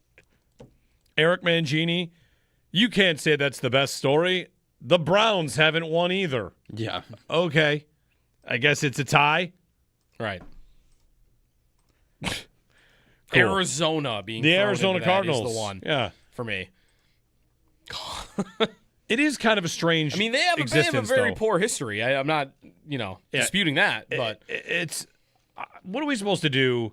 Maybe Congress should pass a law or something. A team wins a championship in the 60s. Yeah. It does not count anymore. Ooh. You want to take away all championships No, before the no, 70s? I don't want to take them away. But the Bills won two AFL titles, right? Yeah, they did. We don't count them because of a merger, right? Correct. That's the same way we wouldn't count the Browns championships in the 50s. Right. Yet, in the NHL, if you won the Stanley Cup, they absorbed teams from the WHL, and those cups do count. WHA, yep. Sorry, yep. WHA. Those cups do count. Why? Interesting. Good point. This is a good point. Didn't the NBA merge with the ABA in the 80s or 70s? You could do the same thing there, couldn't you? We got this. The Jets won a Super Bowl. Is it just because? Not really. I mean, sure they did. They did. It was 60 years ago. Yeah. 55, whatever it was. Right. Basically, you want to. 59. Why I don't know. I can't do math. It was Super Bowl III. What Super Bowl is it this year? 60. I have no idea. 61. 1. Why should the Leafs 67 Cup count more than the Bills 65 AFL title? Great question. Anybody? I guess because there were two leagues. I guess we do. There were two leagues. Kind of conduct ourselves, and I'm sure they even do too. In Toronto, we kind of conduct ourselves as though the Leafs have not won. Sure. A championship. Yeah. Like, if I pulled up their official page, they're listed, but nobody acts like they have them. Like, Right there, Chris Broussard tries to bring up the Jets as it would be a great story. But that's madness. And it's shot down because they won in 1967 or whatever year it was. I think it was the same year, yeah. I mean, just statute. Well, because it 69, was 1969. Can we get a statute of limitations on once 40 years passed? We now think that a generation of your fans have not seen you win. Is it the power of the trophy that's doing this? Yes, probably. Because the Leafs, the Jets raised the trophy. The Leafs raised the trophy. We know what they rose. We know what the Jets rose. We know what Namath held up in the air. I have no idea what Jack Kemp held up in the air in 65. What was it? It's a football trophy, it's probably? A trophy with a football on it? My first attempt to look for it brought me the Australian Football Rules Cup. So... I mean, I think we might have seen it not that long ago. It's in the. Do they have it in their display case? I'm not sure. It is a trophy with a football on the top. Okay. Yeah. Well, that's very different, Joe. A trophy with a football on the top. Right. That could be it. I mean, I'm mostly with you. Like, would I feel any different if the Bills had won the third Super Bowl? The idea. I don't know. The idea that it would be right. No, not their third, but Super Bowl 3. Sorry, excuse me. Super Bowl 3. Yeah. I don't know. It's one of those things where teams win a Super Bowl 2 generations ago, and it's like, well, they've won. Okay. Right. College basketball. I think the league college has to football. still exist. Yeah. If I go back on the history of college football champions and give you some of the teams that won it way back when, like, well, it's just... As Eric Mangini is making this point, like the Jets he only lists teams that have never won, right? Browns, Lions, Vikings, Bills, and of course a Super Bowl. Your first ever Super Bowl is one thing, but a Super Bowl is just one construct of a championship. There were other championships before, and in other sports, we count those ones before more teams came in. Anyway, not a hill to die on, just kind of weird. Hey guys, the Cardinals. Yeah, I guess. Did the St. Louis Cardinals when they were long-suffering Arizona sports fan. Right? Did they win when they were in St. Louis forever ago? Probably. Who knows? They probably won an NFL championship. Which we don't count. CJ in Buffalo. Hey, CJ. Hey guys, how you doing? Good. Got to throw it in. I know you guys were talking about the Josh Allen quote. Don't really care about the other teams because they haven't been as relevant as the Bills of recent. So if you've been bad and now you're relevant and you're still struggling to get there, I think the Bills winning it all means so much more. 13 seconds is never mind. Anyway, so I'm going to go ahead and talk about the screen game. I think we need to add that with the running back that we have. I think that'll change so much more. We've all been craving that for a long time. Yes, we did a few of them with Ty Johnson, I think it was, the fake pass to Shakir. Then they go to the left and throw it. We did it against the Bucs. It was a touchdown for maybe 60 yards. But that's really the only running back screens that we really see. I would love to see the running back screen get implemented into this offense. All right. I mean, they did it with Ty Johnson once in a while. I mean, really, I would want to see it with Cook, right? Cook is just not a big part of their pass game. I've kind of resigned myself to believing that's because he's not as good at it as we thought he was coming out of college, and he already has so much on his plate running the ball that he's never going to be a 70-catch running back with screens being like a huge part of that. Like you think of McCaffrey or Kamara over the years. I don't know. More screens in any context, though, to me is not like necessarily the thing I'm in the mood for with their offense. 803-0550. Yeah, I mean, I'm not someone that thinks too often about running back screens, in part because, if there's a blitz, I'd like to, whatever, you got to dial up at the right time. You want dump offs, you want outlet valves. You could do that more often. Screens, to me, in any sense, are a better idea if my quarterback can't move. That's what I was about to say. Like sometimes when a team comes on a blitz, Allen makes a guy miss and then throws it down the field, and instead of a screen, your freak show quarterback made a play. Right. If my quarterback is Tua or Penix, or I guess if I'm on the Falcons, go ahead. Give Bijan Robinson 50 screens if you want. Yeah. Because those guys can't move. They don't have the play broke down, now what? Oh, my hulk of a quarterback is going to run for 15 yards. I don't get that if I'm throwing screens all the time. So, yeah, I don't need to see them do it more. personally. I don't also think they have the running backs that scream. They traded for Kamara today, like it was suggested yesterday by the one article. Go ahead, but they don't have a guy I feel like I need to force feed more screens to. Cook's already touching the ball 300 sometimes a year. I don't need to do more for him.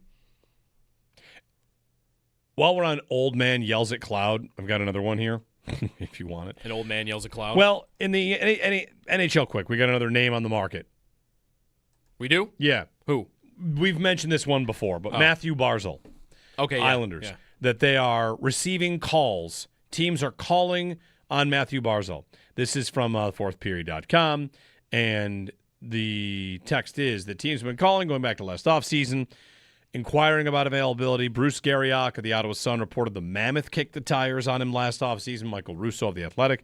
The Wild called about Matthew Barzal last offseason as well. He is in the fourth year of an 8-year contract, 29 years old. And if you want to call about Matthew Barzal, they're not shopping him. They're listening. Can't shop. Right. You're not shopping, you're listening. Okay. You guys want to talk about Matthew Barzal? He's a great player. Can't happen unless, and this is like another conversation for the Sabres, that can't happen unless Josh Norris is out the door, right? I think that's probably right. Right. I love Barzal. He's awesome. Super fast, super skilled. Always feels to me like he was trapped in New York by their style. They've been a little different recently. But. He has a 22-team no-trade list.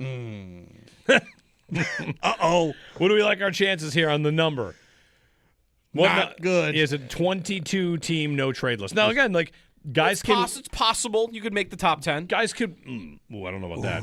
What you're talking about is probably a wave. When he signs that 4 years ago, what are the chances Buffalo's one of the... It refreshes every year, the no-trade list. You can resubmit your list every year. Or, and again, your list just means that you don't have the right to say no to 10 teams.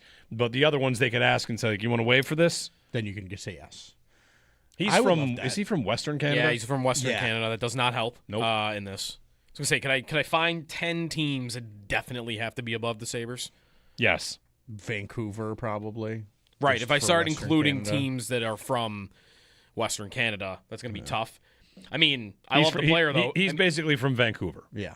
He would get Tage to 50 goals. Oh, he'd be so... In a heartbeat. Oh, it'd be so hot. He'd get Tage to 50 goals if you could get him. He'd be your number one center, and he would have 60 assists. Yeah. Which I think he's done. Maybe even this past season. I think that might be right. He's super fast, super skilled, great passer. Like when I keep talking about like a premier playmaking 1C guy to play with Tage Thompson, like that's pretty much exactly the kind of guy. Well, I guess here's some dominoes. If Minnesota, who called on him before, gets him, then they are out of the Dylan Larkin sweepstakes, Correct. and Larkin's going to try to go to Vegas or Florida, two teams that don't have the space for him. That might be the best outcome because honestly, like everyone out there right now is like, Yzerman's going to play hardball. He's going to want to play hardball. And if you take Minnesota out of it, they might not have a great offer anyway. Then, okay, Florida and Vegas don't really have a ton to offer Detroit for this. So how's Yzerman going to treat it? Is he going to say to Larkin, I am not trading you to one of these two teams because they are not going to get near what I want for you. So you got to make a decision.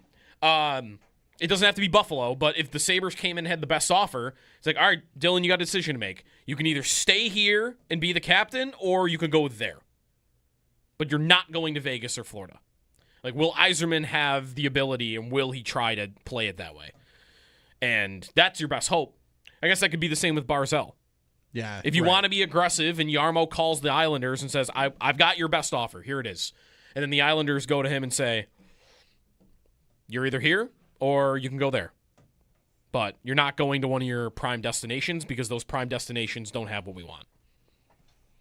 I think that's more likely with Larkin than it is with Barzal. I think that's probably right. I think Larkin, though, is more likely to go to Minnesota than Barzal would be because Larkin's got so many connections over there with the GM. Guerin and Hughes and Boldy and Faber and all those guys.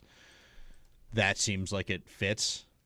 Barzal If those connections are the way they are, does Larkin submit a 3-team list picking 2 contenders that don't have assets and also the team he wants to go to? Like that's why Larkin would do it, right? Yeah, absolutely. Like, I've got the connections. I'll create a list of 3 teams. It's really a 1-team list. Right. Here are 2 that aren't going to give you what distractions and this other team. That is desperate The for what I illusion do. of a 3-team choice when it's really a 1-team choice. Sure. Well, anyway, Barzal. They're not shopping them. They're just taking calls. When we ask you to call and you call in the show, we're not calling you, but, we're taking calls. Am I shopping DJ Moore in our fantasy league? You are shopping DJ Moore in our fantasy Does it qualify? league. Yeah, you offered him. An offer is shopping? Yeah. I think multiple team. If I make multiple offers to multiple teams, then it's shopping. What is it if I just call you, that's not shopping. What is it? Because I'm not really shopping around. If I go to one store, I'm You're not shopping? You got to go to more than one store. What? Right? That doesn't make sense? Did you go grocery shopping? No, I shopping I around. only went to one store. Fine, you're shopping, but you're not shopping around. That's the That's the difference these GMs should be making. We're shopping them, but we're not shopping them around. Well, why not? You definitely should shop around. That's true. Look at what these GMs do to us. All right, Matthew Barzal, add him to the list. 803-0550, 1-888-552-550 on WGR.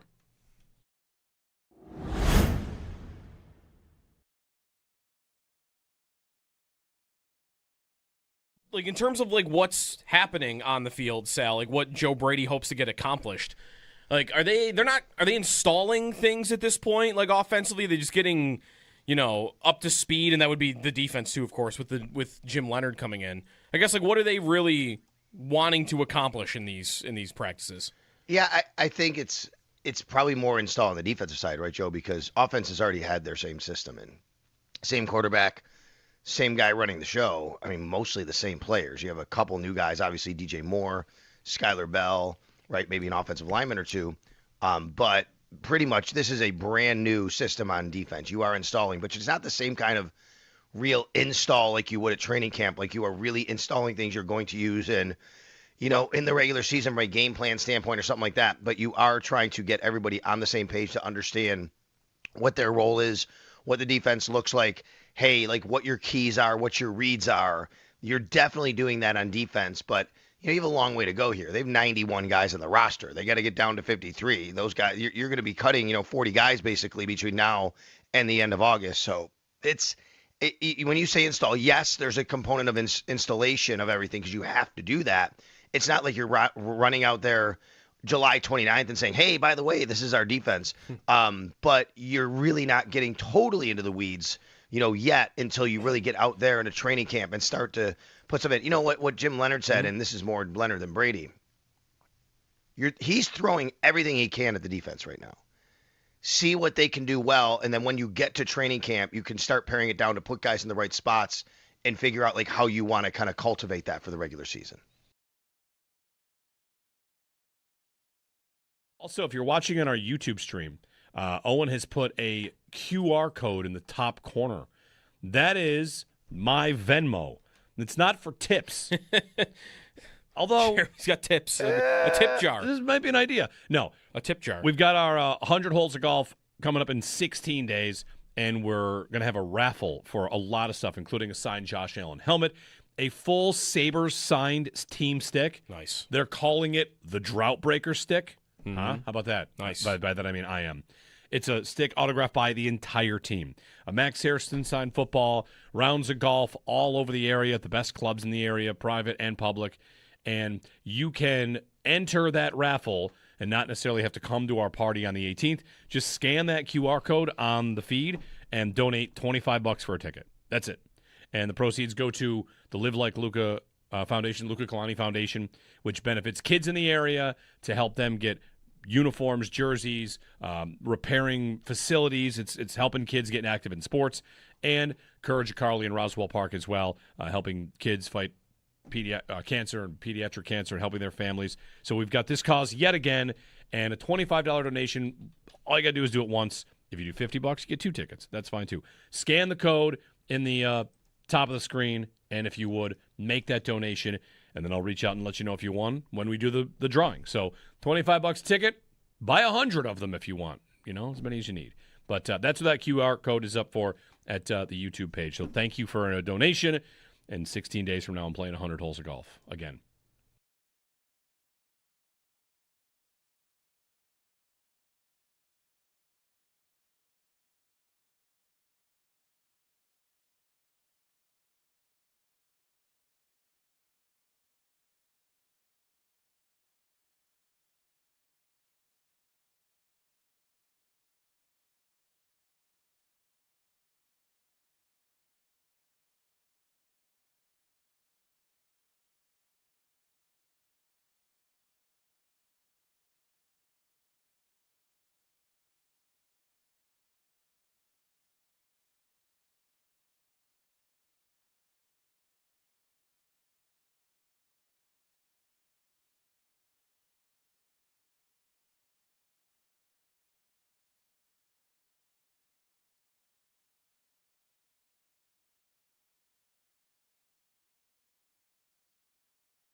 We got the numbers on the Christian Watson contract with the Packers.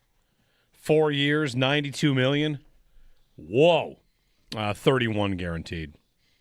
Very low on that. Less money than like Romeo Dobbs guaranteed. His cap hits next 2 years like 10 and then 11 million. Less money than Wan'Dale Robinson guaranteed. So anyway, not that big, but Watson with the Packers, the numbers out. Jeremy and Joe, 803-0550. Mandatory minicamp today. We'll hear from Bills head coach Joe Brady at some point, and we'll talk to you for another hour here on WGR.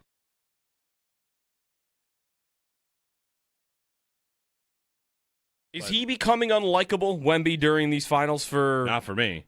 For the nation? I saw a lot of, look at this, dirty, the Brunson play, or I don't think he elbowed him. I think he kind of shoved him, and he's a 1.5 feet taller than the guy, so it's going to look worse. But. What in sports ages better than being dirty? If you're dirty in the moment, that's bad. If you're dirty 20 years later, the 90s Pistons, they played the right way, baby. Real elbows up, punching people, not taking any grief. Right, it's not toughness in the moment. No, it's dirty. Right, because you wouldn't call the Pistons dirty, you would call them tough, right? Probably both. But look at how Brad Marchand's career ages over time. He knees a guy in the face, and it's like he should probably never play again. 5 years later, it's like I got a player that plays a lot like him. Like, man, I love that. I really love everything about this guy. He's a rat. Like, he's a Marchand. Right. Dirty ages well. Outside of like 5 incidents. Swing a guy at a stick's head. Swing a stick at a guy's head. Yeah, that's not aging well. Almost everything else ages fine. Yeah. You're dirty. You're playing on the edge. You've got some attitude, whoever it is. Well, he's out there shoving guys and being physical. Here's how you know how physical he's really trying to be. Like, Shaq was in love with it at halftime. There you go. Shaq loved it. And Barkley's talking about how he had to basically stick up for himself. He was getting his butt kicked and had to answer, and that's one way to do it. Oh, it's funny. He did not like it. He thought it was dirty. And then they yelled at each other for like 7 minutes.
No sweep in store in the NBA Finals. The Spurs bested the Knicks 115-111 at Madison Square Garden last night. They stay in New York. They're back in action tomorrow night with an 8:30 tip.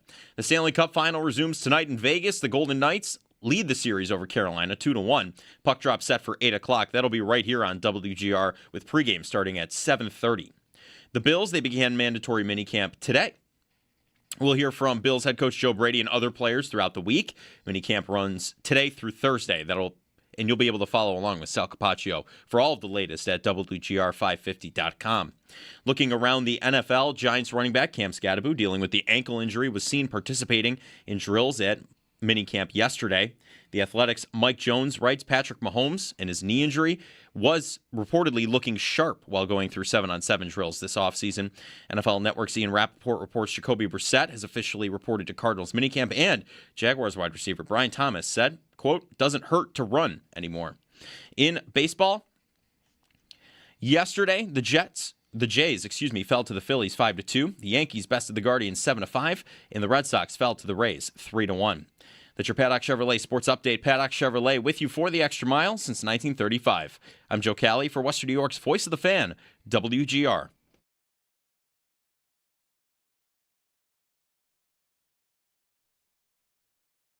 Long-time Knick fan, Ben Stiller. Spike Lee, who's had season tickets for decades. Tracy Morgan here at almost every game. And then Derek Jeter making an appearance tonight. Larry David, the New York native and Knick fan, is back. Jay-Z courtside, and longtime fan Timothée Chalamet. Eli Manning was there. Eli and Jeter, do we think they're buddies? Sure. Or did, Jeter not have anybody to go with that would be willing to spend what it would cost for front row? Who do I know? Oh. Who do I know? Who's in my list? Who wants to drop however much it's going to cost? Was $70,000? How much did it cost for front row seats? 100 plus, I think. All right, Yeah. so how far down the list? Who am I calling? Eli. Eli Manning. He'll want to go. Were they comped? Like, is Eli just Pretty get expensive. invited, or is just pay $100,000 for a seat? It's pretty expensive tickets to be comped. It's also pretty expensive to just go to sit at a game for $100,000. You trying to tell me that Eli just paid? Eli's probably Maybe he got him at face. His agency doesn't have them or something. Sure, maybe. You know, like he's in a lot of commercials these days. Sure, right. Does he have trade with the Knicks? I'm just getting to. I bet you he paid full price. It's the finals. He made $252 million in his career. He's in every commercial these days. He's still probably bringing it in. He's on the Manning cast. He paid $100,000, I bet. That's probably right. Mm-hmm. Did Larry David pay? How many are comped then? Is Larry David? That's what I'm asking. Is Jay-Z comped? That's what he I'm was asking. there last night. Do some of them have season tickets? Spike Lee's not comped. He's got seasons. He's there every game. Timothy Chalamet is there a lot. Yep. Right? Mm-hmm. Stiller, same thing. Is there a more punchable pair of faces than Derek Jeter and Eli Manning sitting directly next to each other? Whoa. I mean, come on. Doesn't get much Jeter more enraging than that. Yeah. Oh. You could do worse. Yeah. I think Tom Brady is immediately worse. You're a Yankees fan, so don't. It's got to be a New York guy. Yeah. It's got to be a New York guy, though. Right. Brady's not sitting at. Well, actually, could see Tom Brady sitting in front row at a Knicks game, having no allegiance. Mm-hmm. Who's more unlikable in New York? Someone could replace Eli. I don't think you're taking Jeter out. Jeter's tough. Jeter's got to be in the two. The most unlikable New York athletes that could be sitting front. I mean, maybe A-Rod would actually just be the other one. Right. The duo. Jeter and A-Rod? Yeah. That'd be the one. Could be. Surprised no one slipped on Larry David's wallet. Like an episode of the show. That would be funny. I have an article up from a Pittsburgh Penguins publication. Potential 2026 NHL offer sheet candidates. Are we finally going to get there? No. But go ahead. It will be. I'd love to entertain it. A regular thing in the NHL, of course. It's been a good idea for more than a decade. It's not done all that much. Yep. First name listed, Zach Benson. Okay. Maverick Bourque, Olen Zellweger, Pavel Mintyukov, Zach Bolduc, and that's it. Well, I mean, for Benson to be offer sheeted, I think he has to be unsigned on July 1st, right? Like, no one can offer sheet him in the next month and a half. No, that's sorry, right. We're not. It's June 9th. Next 3 weeks. Right. But it basically opens as the same window, right? The Sabres could negotiate, but he can't sign with them until July 1. I think he can sign. Can he sign now because the season's over? I think you can sign a year out. Okay. And he's a month out. I thought the year was July 1st is the start of the league year. Yeah, it is. Okay. All right. Is there legal tampering in the NHL? Do we have that now as well? Oh, I'll have to refamiliarize myself with that. I believe we have that, yes. Okay. Because back in the day when Stamkos met with all those teams, I think he was still on the Lightning. So they must have had some sort of legal tampering. I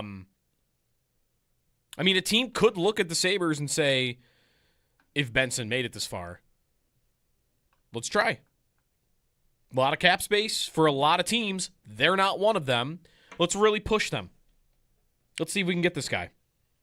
Benson's got to sign it, and he could say, yeah, buzz off to the Sharks if they call him. We are almost at the GMs claiming I'll match any offer season, so it's a waste of your time.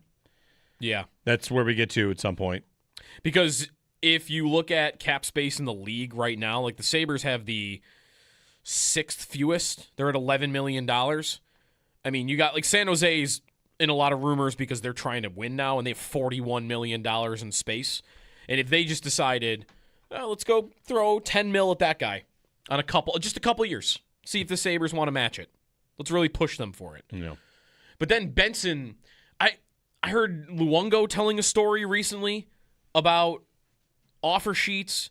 He got offered one by Detroit that was for more money than what he signed for in Vancouver, but he didn't sign it because he just didn't want to rock the boat. Like, I wonder how often that happens. Because if that happens, you would never find out about it. Probably right? a lot. Probably a lot. Right? Like, how many failed offer sheets have there been? Not with the team, because we do find out about that, right? Like, they have however many days to match that gets reported. How many times has a team offered a player an offer sheet and the player said, I don't want to deal with this.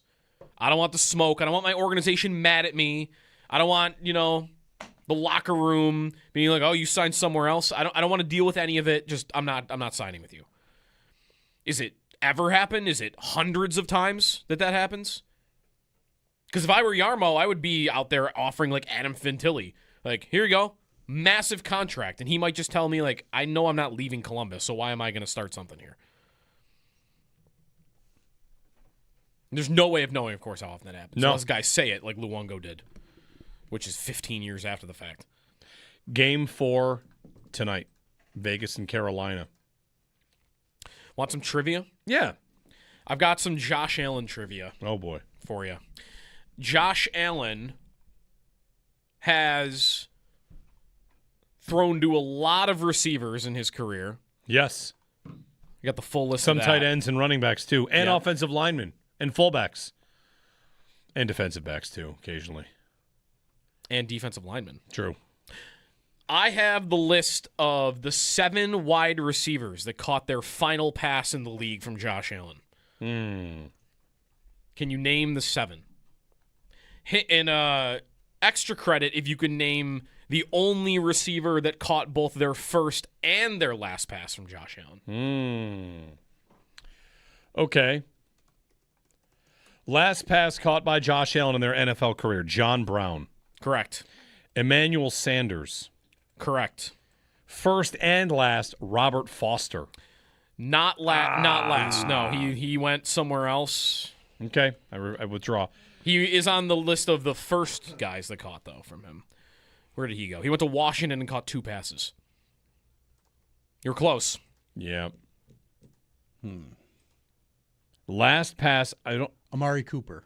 Yes, Amari Cooper last pass. Amari Cooper is correct. Yes. Calvin Benjamin?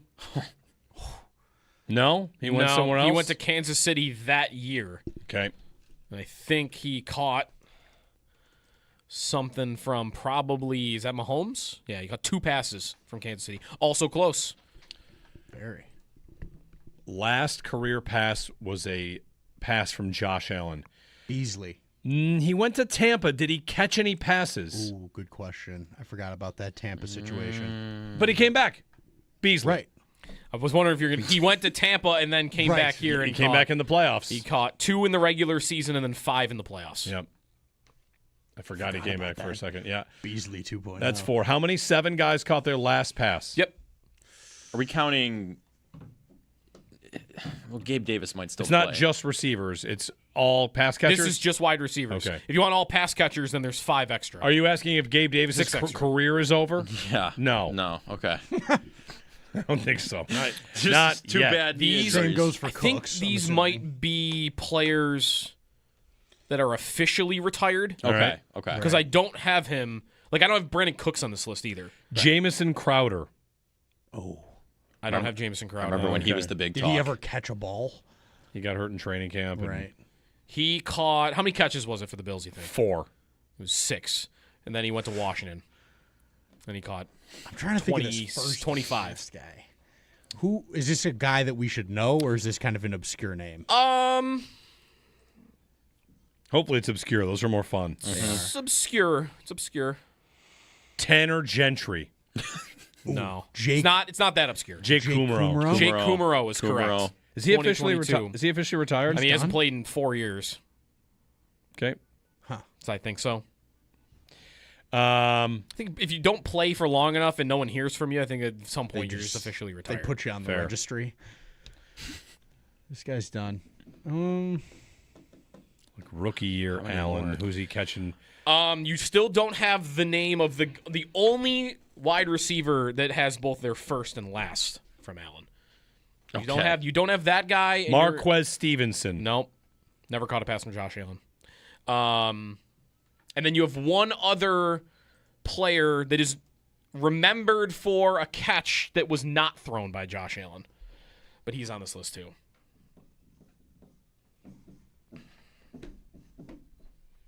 All right, so if it wasn't thrown by Allen, it's thrown by like Trubisky, at the end of the year. McCarron, Barkley, Could have been before Allen. Tyrod. Could be no. How many passes did Peterman actually complete? Not many. You've not named the quarterback yet that threw the pass. Fitz. DJ Manuel? Nope. Manuel Fitz. Nope. Jeff Toole. Nope. Jabron Hamden. Nope. I mean, I wouldn't call it an iconic catch in Bills history, but clearly it's not. I mean, it's remembered. It's certainly remembered. It's remembered. Is it Rob? Rob Johnson? No. I mean, he played with Josh Allen. He didn't play 15 years in the league. Okay. Was this caught by Josh Allen? No. Was it thrown by a running back? No. A receiver? No. Okay, so it was Brad Smith. No. But you're getting warmer. Oh, man. It was Terrell Pryor. No. You're on the right track, though. Quarterbacks that did other things. I don't know. It was in overtime, this catch. Now I've got you trying to figure out the catch, not the hint, more than... Oh, is this Joe Webb? There you go. I don't remember. It's not Joe Webb who caught it. Joe Webb threw the pass that's remembered. Right. It was caught in the snow game? Yep. I thought that was Calvin Benjamin. Nope. Well, he caught a touchdown like in the first quarter. This was an overtime bomb. That set up the LaShawn McCoy run? Yep. Oh, man. I watched have the game. no idea. Snow everywhere. No idea. In the face mask. Deontay Thompson. Would never. Really? No way. No way. No. It was a 50-yard overtime touchdown to win one of the most famous games in Bills history. You just dropped this is very much Deontay Thompson. I can't believe that's not remembered. 100 Bills fans asked, who's Deontay Thompson like? Is he on the team right now? Is he a lineman for them right now? If that was a benchmark I thought that for was a being well-remembered true fan. play. I don't remember it. It was just a prayer. It's like fourth in that game. No, I got Kelvin Benjamin caught a touchdown. LaShawn McCoy. Kelvin Benjamin overtime. caught a touchdown in the first quarter. Fine, I remember a touchdown. This was LaShawn McCoy ran it off as a walk-off, and Adam Vinatieri made a kick in the snow. I think this was the second biggest play. No, he missed a kick. Sorry. Right. Vinatieri missed a kick, which is why the Bills won that game. That's why they were able to, yeah. Yeah. Anyways, Thompson. Wow. Okay. And the only name you have left of the wide receivers is the guy that caught his first and last pass from Josh Allen. First and last pass. You want me to give you the total catches? Sure. Let's check here. He caught Isaiah McKenzie. 16 passes, definitely not including right. the playoffs. 16 total. 16. One touchdown. So one NFL player has caught his only passes from Josh Allen. Yes.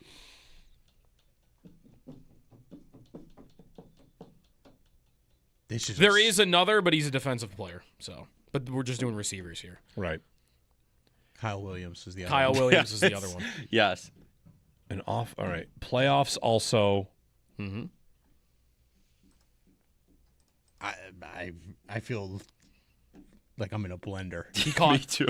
I think this hint might give it away. He caught 4 passes in the playoffs, 12 in the regular season. It was 4 playoff receptions on 10 targets. Oh, Duke Williams. I knew once I gave you the target number, you would get there. Because he had 10 targets in the Houston playoff game. Yeah. Duke Williams and Kyle Williams are the only players that have caught all their passes from Josh Allen. Not bad. Fun trivia. Going down a rabbit hole like that. I have the first catches, too, but that list might be longer.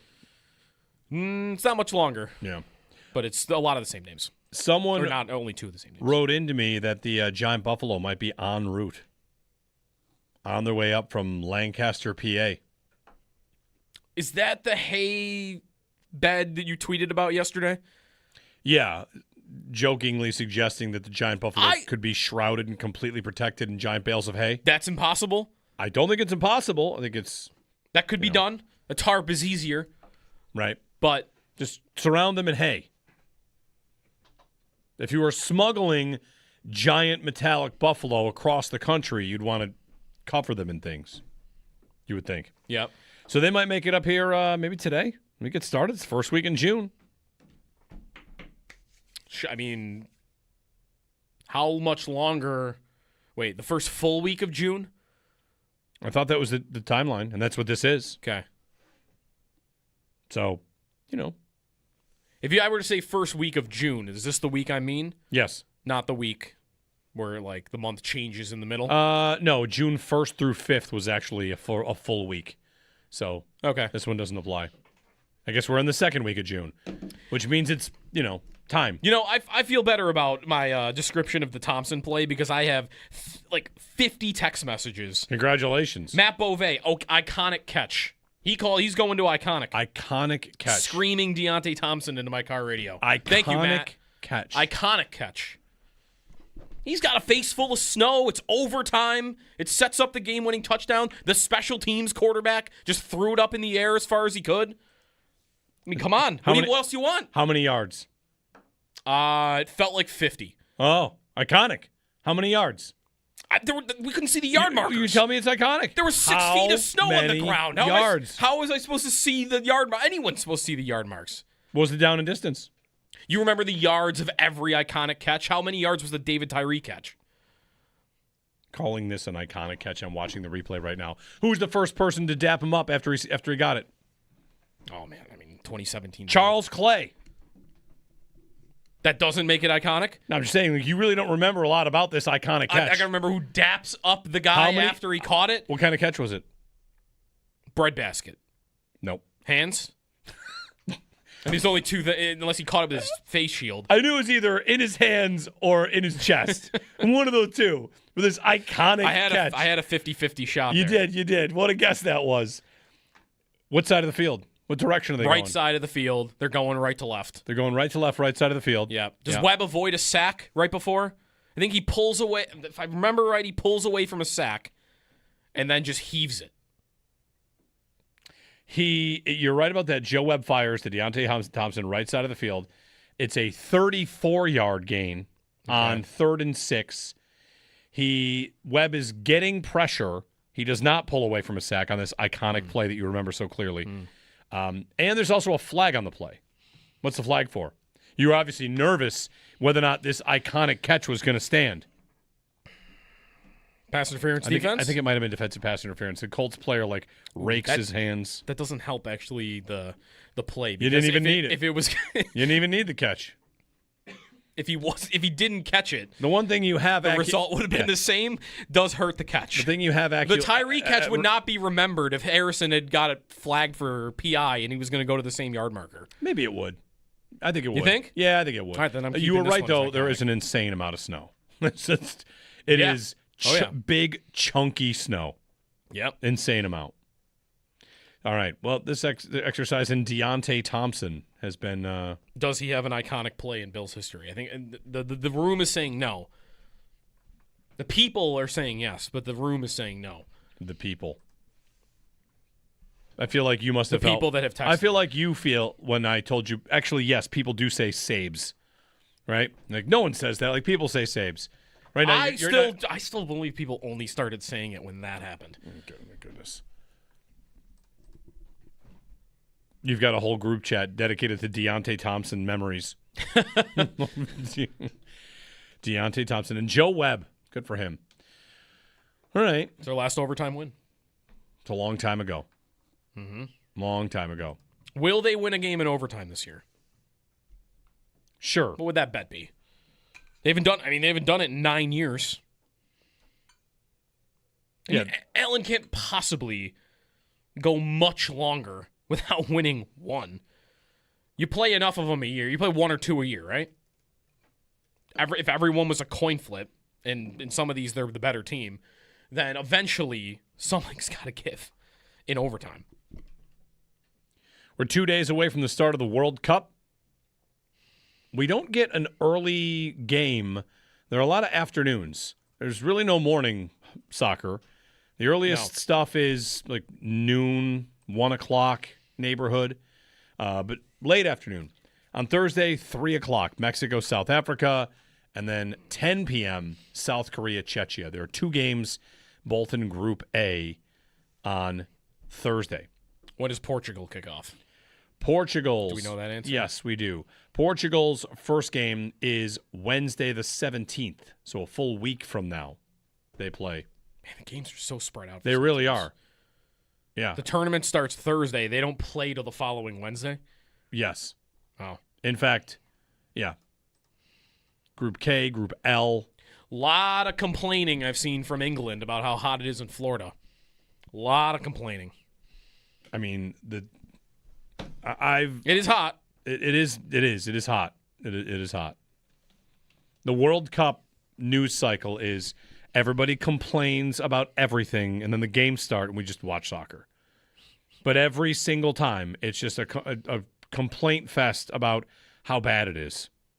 I did see one complaint about the World Cup being in the U.S. and Canada and Mexico that I thought, the games are happening across 4 time zones. Mm-hmm. That's not normal.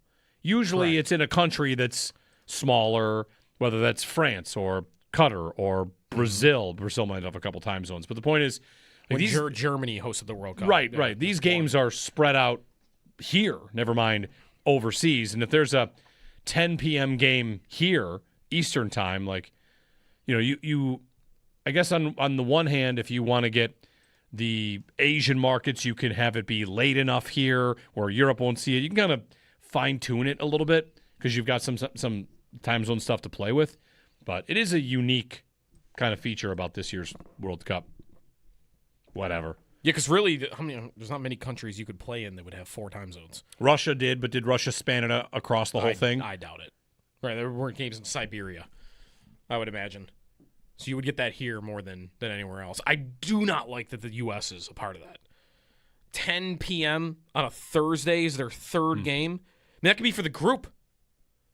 They play that's Turkey. That's their biggest competition in the group. They could be playing to win the group against Turkey, and it's at 10 o'clock on a weekday. That stinks. Yeah. Nick Mendola just pointed out that the 2030 World Cup, we're going to talk to Nick later in the week and get a full World Cup preview and do like day after USA games. The 2030 World Cup is going to be hosted by Morocco, Portugal, and Spain, which is all, 3 countries kind of close to each other. And in addition to that, to celebrate the 100th anniversary of the World Cup, 3 opening matches take place in South America. What? There'll be 3 matches, one in Uruguay, Paraguay, Argentina, and then the rest in Morocco, Portugal, and Spain. So some team, or not just some teams, 6 teams are going to have to go to South America, play a game, and then fly to Europe? Yes. To play the rest of their games? Yes. That seems dumb. That's 2030, the World Cup. That seems dumb. Yeah. Maybe they should have just given the World Cup to Argentina. It would have felt a little easier. 803-0550 to join us, Jeremy and Joe. Hey, if you're watching on the stream, we figured out ways to do this. Owen has posted a QR code. Hold on, let me see if I can point to it. It's going to be on, right here. If I do this. See this? I'm trying to point at it. Donate. $25 buys you a raffle ticket into my 100 holes. Nate and I are raising money for the Luca Kalani Foundation and Roswell Park Courage of Carly Fund. Yeah, there you go. I'm pointing to it. I'm actually doing it right there. Yeah, look, there it is. You buy a ticket for $25. You buy 4 tickets for $100. Every $25 is a ticket into the raffle. We've got a Josh Allen signed helmet. The Bills donated that. Thanks to the Bills. The Sabres donated a team-signed stick. The whole team signed a stick. And we're raffling it off along with a bunch of golf experiences, a bunch of gift cards to restaurants around the area. Nate's put together an amazing prize list of stuff we got.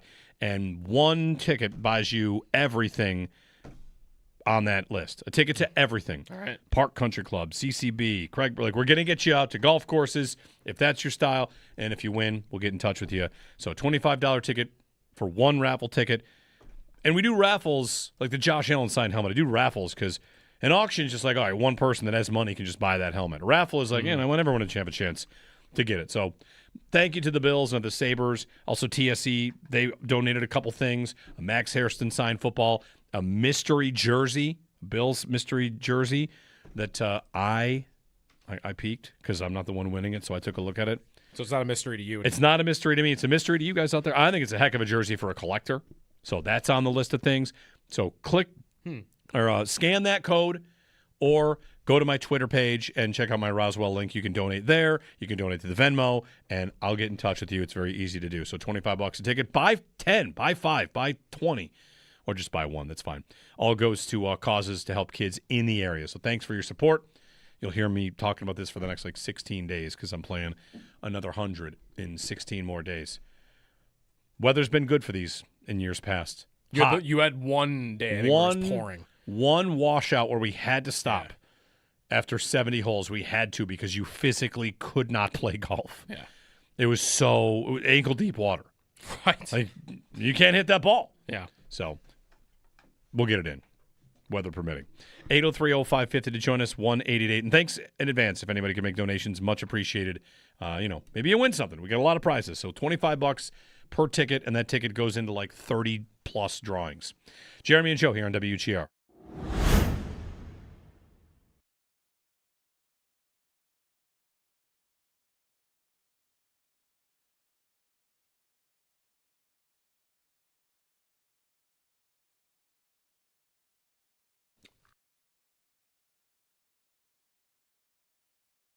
Like in terms of like what's happening on the field, Sal, like what Joe Brady hopes to get accomplished. Like are they installing things at this point? Like offensively, they're just getting, up to speed, and that would be the defense too, of course, with Jim Leonard coming in. I guess like what are they really wanting to accomplish in these practices? Yeah, I think it's probably more installed on the defensive side, right, Joe? Because offenses already had their same system and same quarterback, same guy running the show. I mean, mostly the same players. You have a couple new guys, obviously DJ Moore, Skylar Bell, right? Maybe an offensive lineman or two. But pretty much this is a brand new system on defense. You are installing, but it's not the same kind of real install like you would at training camp. Like you are really installing things you're going to use in the regular season, right, game plan standpoint or something like that. But you are trying to get everybody on the same page to understand what their role is, what the defense looks like. Hey, like what your keys are, what your reads are. You're definitely doing that on defense, but you have a long way to go here. They have 91 guys on the roster. They got to get down to 53. Those guys, you're going to be cutting, 40 guys basically between now and the end of August. So when you say install, yes, there's a component of installation of everything because you have to do that. It's not like you're running out there July 29th and saying, hey, by the way, this is our defense. But you're really not getting totally into the weeds, yet until you really get out there in a training camp and start to put some in. You know what Jim Leonard said, and this is more Leonard than Brady. He's throwing everything he can at the defense right now. See what they can do well, and then when you get to training camp, you can start paring it down to put guys in the right spots and figure out like how you want to kind of cultivate that for the regular season.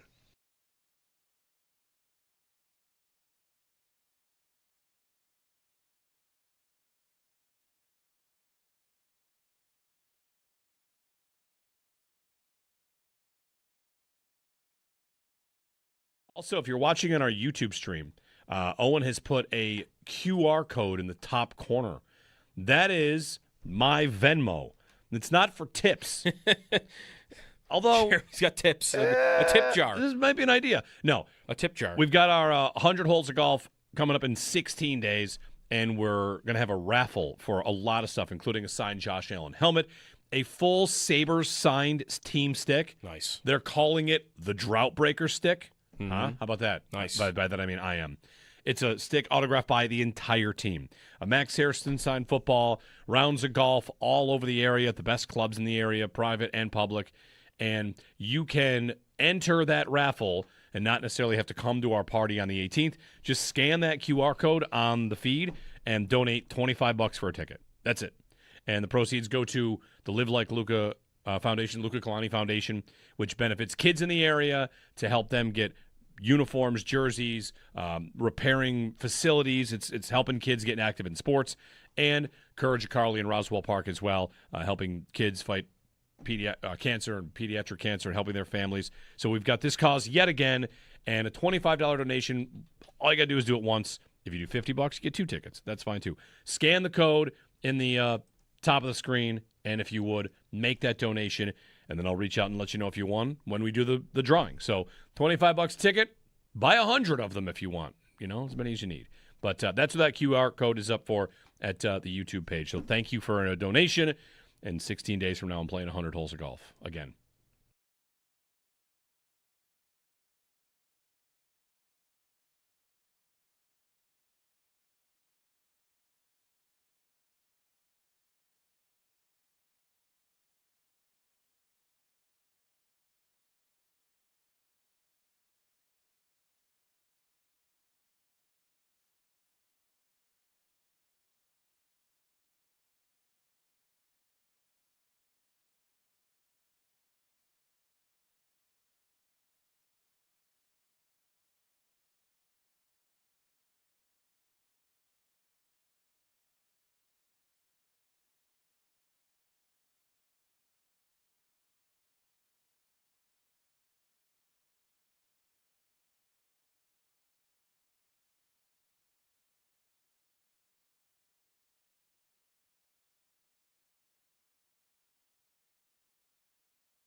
So A.J. Brown closed the chapter on his time in Philadelphia because he was there at the facility last week. I believe it was Thursday. He was there to pick up some stuff at the facility and say his goodbyes. On the walls there, they have pictures of Pro Bowl players. And A.J. signed his. They have the players sign it. So he signed it, and then from what I was told, he then added, "The best to ever play here, always open." Now, that signature is going to stay up on the wall. They may have to edit out the message as well. But how about that? Mike Garafolo. Yeah. On A.J. Brown. Couple things here. John Buccigross has just tweeted that the Harvard men's hockey coach position is down to 3 finalists, and one of them is Niagara's head coach Jason Lammers, a finalist for the Harvard job. All right. Yeah. Not bad. Good for him. Not bad. If he gets it. Yeah. Spent some time with him in Niagara for his first season with Niagara hockey. Nice guy, good coach. How long's he been there? All business. I mean, a long time. Yeah. Harvard. Meanwhile, Joe's over here. The biggest debate of the morning is whether or not Deontay Thompson's overtime catch against the Colts in 2017 classifies as an iconic catch. It is exactly 50-50 right now on Twitter. Which means it's definitely not iconic, right? You're saying to be iconic, it can't just win the poll? 51-49? No. Because that's just whether it's iconic, not whether it's even remembered. Sure. But iconic. Right. Name how many plays during that year. They broke the drought that year. How many plays during that year are above it? Can't be many. One from that game. But that's fine. There could be 2 iconic plays in the same Other game. iconic plays. Kyle Williams' touchdown in Miami. The Andy Dalton to Tyler Boyd catch. We're not counting that. Bills plays. That is the iconic play of the drought. I know. Also from that season. Did they win a game in Tennessee? Peterman. They won a game in Kansas City, and they won grind. Trey White had a late interception. They grind one out against the Chiefs. There's nothing from that game, though, that outranks it. No. I mean, a lot of their wins were, boring. Right? When they broke the drought, weren't a lot of their wins boring? I'm going to pull up the entire Bill season and see if I can remember these games. Okay. I was happy with a boring season, 9-7. You make the playoffs. They beat Denver. Atlanta. The E.J. Gaines pick against Atlanta. Not more iconic. Not more iconic than Deontay Thompson. Okay, fair enough. I actually remember more from that game. Didn't Trey White pick up a fumble? That might be the play I'm thinking of. Against Matt Ryan. And went back first. They couldn't believe wasn't an incomplete pass? Yeah, that's right. They beat Tampa 30-27. Trey White late interception of Jameis Winston. I believe it, but I don't remember it. They beat the Raiders 34-14. Don't remember anything. They lose to the Jets. They lose to the Saints, iconic when the Saints ran for 190 yards. Yeah. Colts, they beat the Dolphins twice, 24-16 and 22-16. And I mean, it's up there. It's up there. Sure. Fine. What percentage of fans have to say a play is iconic for it to be iconic? It's one of the most remembered regular season games in the team's history. Games, yes. And it's the second most remembered play. But it's close to number one. It's close to number one. It's a third down in your own territory. It is a third down. It sets up the run. Yep. How close were they on the run even? No, I'm not going to you can't make a field goal argument here. I mean, they were missing field goals left and right in that game. Anything could happen. I was going to say, they're probably in field goal range anyway. Wouldn't have mattered. 803-0550. Multiple iconic moments in the same game. I guess so. That's what I'm saying. I guess so. Really not many iconic moments for a drought season. Such an important season. Well, when you finish 9-7 and it happens off the field when you're in the lock. I mean, the most iconic, in all seriousness, the iconic moment of that entire story and season is Kyle Williams watching the play in the locker room. With his kids, yeah. Yeah, that's the moment. Yeah. Still, if you could choose to watch any highlight of that year, isn't that the best one to watch? It's the locker room. All right. Do you remember how close they came to blowing it against Miami? Not really. Because they were comfortably ahead in that game. Yeah. But Miami rallied late. They scored a touchdown to go down 6. And then they got the onside kick with 1:56 to go. Down 6. Touchdown wins the game. They're, around midfield? And I think they threw a pick. Yeah. So they got the ball back to go down 6, I believe, and then threw a pick. Because that game felt like they were ahead the whole game. Yeah, right. It was easy. You'd flipped over to the Bengals game more than likely. Honestly, I think I might have even done that. Yeah. Snow games. You know what I heard? That game. Could that game happen again? It couldn't happen. It couldn't happen in the crowd, but it could happen on the field. It could happen where the lower bowl has that much snow. Yeah. I was listening to BEM. They're playing Mary Wilson and her thoughts on the new stadium, right? Yeah. And how the Bills are, leaving Ralph Wilson Stadium, the old Ralph Wilson Stadium, now, formerly called Highmark, now into the new Highmark. And she said, among other things, that they took his name off the wall, and she has his name now in her Bills garage. But then she said something that kind of really stuck out with me. And this is one of those things where maybe it's a coincidence or maybe it's a real thing. She said, what would Ralph think? She was asked, what would Ralph think of the new stadium? And she said, he'd be very happy that it's outdoors, it's open air, because football was meant to be played outside. Mm-hmm. And when she said it like that, I thought of all the times that the Bills, in the process of building the new stadium, I don't know if Terry said exactly those words, football was meant to be played outside. Mm-hmm. But I wonder, in the process of trying to purchase the team, when there's all the bids up, or the money's going to win. And the Pagulas came with the money and they got the team. If in that conversation was, hey, when it comes time, because we knew they were going to have to get a new stadium. I feel like we even had quotes from Kim Pagula going back however many years ago where the league, you're going to buy this team as part of the closed-door meetings and the owners. You're going to build a new stadium. This is going to happen. I wonder if along the way, whenever that came up, it was either, again, a coincidence that Terry has the same belief as Ralph, or if it was you got it. When the time comes, football was meant to be played outside. So just the cadence with which she said it to the answer to that question from WBEN kind of, rung a bell with me. It's funny. I searched that to see because I thought I had heard Terry say that too.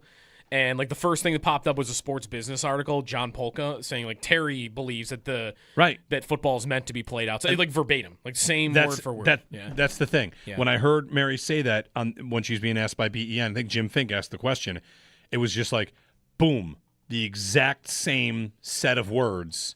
Yeah. So I like it. I mean, I'm thrilled that I couldn't be more happy that we're not going indoors, and we're going to be in that stadium in 2 months. 2 months. 2 months. Man. August 9th. The first preseason game is 2 months and 6 days. So you're looking at, if you're counting the weeks till the blue and red game, 1, 2, 3, 4, 5, 6, 8 weeks. Yeah. 8 weeks till the blue and red-ish. Still waiting on that Bills training camp schedule. I told you yesterday I thought it was coming. It did not come yet. Maybe today. But Josh Allen's got to come up with a new helmet for that. Yeah, right. I think he's out of colors. He's got to go with that nickel gray slate Nickel City one to make everyone think they're going to start wearing gray. That's coming still. Allegedly. What comes first, the Buffaloes or the jerseys? The Buffaloes. They're coming up this week, right? Think so. 803-0550. Soon enough, football to be played outside. Jeremy and Joe. There are going to be 60,000 people in that stadium for a preseason game? For a practice. For the blue and red? You want to do the updated cheapest seat for the preseason game against Carolina? Oh, man. Wasn't it $60 last time? It was 114 last time. I guess 60. Panthers at Bills. Cheapest seat, $131. It's going up. Preseason. The 114s must have sold. But yeah. 442 tickets, 2 tickets together. In what row are we in here? We're up at the top. Yeah. I heard a good thought on my take that I would want my first game in the new stadium to be like the opener, like a real game. Yeah. When you get there for the real game, what are you going to be doing the whole game? You're just going to be sitting in your seat the whole time. Versus preseason. Like preseason, you're not really going to a preseason game. You're really going to look around. Everybody come hang out in the new stadium for 3 hours, and the game is just kind of on in the background. Yeah. By comparison, by the way, if you want to go to the second preseason game, it's much cheaper right now. Is it? Yep. $91 for the cheapest ticket. So still a big price for a preseason game. Yep. But it is much cheaper. Anyway, Extendo Sports coming up. Counting down to the World Cup. 2 days away. Stanley Cup Final resumes tonight. Coming up later today, we've got the Northtown Automotive Extra Point Show. And don't miss Parker and Petey, or Petey and Parker, or Peters and Parker. They're going on the they're going on the PP. The PP. Hey now. Power play. Come on. PPPK. No, it's all right. That's going on maybe fitting for me and Andrew. So on a power play. Yeah, but we're excited. How much power play time did you have in your career? 0. That's what I mean. Like you're saying, you're going to it's fitting for you and Andrew. Like you gotta ask Peters if he ever had any power play minutes. I'm sure he in the did. big show. And on the way up. On the way up for sure. Yeah. We were talking yesterday. He was talking about his Oshawa days playing in the OHL. Yeah. Playing on the first line. You guys are on 1 to 3. 1 to 3 today. All Yep. right. And tomorrow and Thursday we will be on for the next couple days. We're going to talk all about the Sabres. We'll do even, if we get some Bills news or some Bills stuff, we'll venture our way over into those waters too. So, yeah, tune in. It's going to be really fun. I know when Tim had Andrew in a few weeks ago when he was solo, people seemed to really like it, and so they thought to stick me in there with him, and so we're going to go in there and talk some shop and have some fun. It's going to be awesome. Very Looking good. Forward to it. Very good. All right, we'll get to that soon enough. That's 1 o'clock today as we take you through this Tuesday here on WGR.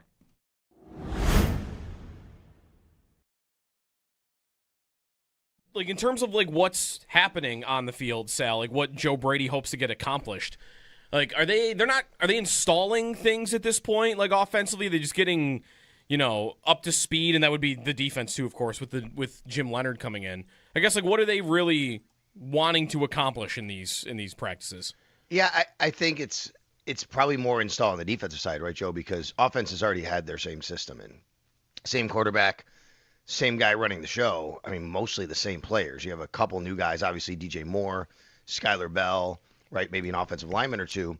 But pretty much this is a brand new system on defense. You are installing, but it's not the same kind of real install like you would at training camp. Like you are really installing things you're going to use in the regular season from a game plan standpoint or something like that. But you are trying to get everybody on the same page to understand what their role is, what the defense looks like. Hey, like what your keys are, what your reads are. You're definitely doing that on defense, but you have a long way to go here. They have 91 guys on the roster. They got to get down to 53. Those guys, you're going to be cutting, 40 guys basically between now and the end of August. So when you say install, yes, there's a component of installation of everything because you have to do that. It's not like you're running out there July 29th and saying, hey, by the way, this is our defense. But you're really not getting totally into the weeds, yet until you really get out there in a training camp and start to put some in. You know what Jim Leonard said, and this is more Leonard than Brady. He's throwing everything he can at the defense right now. See what they can do well, and then when you get to training camp, you can start paring it down to put guys in the right spots and figure out like how you want to kind of cultivate that for the regular season.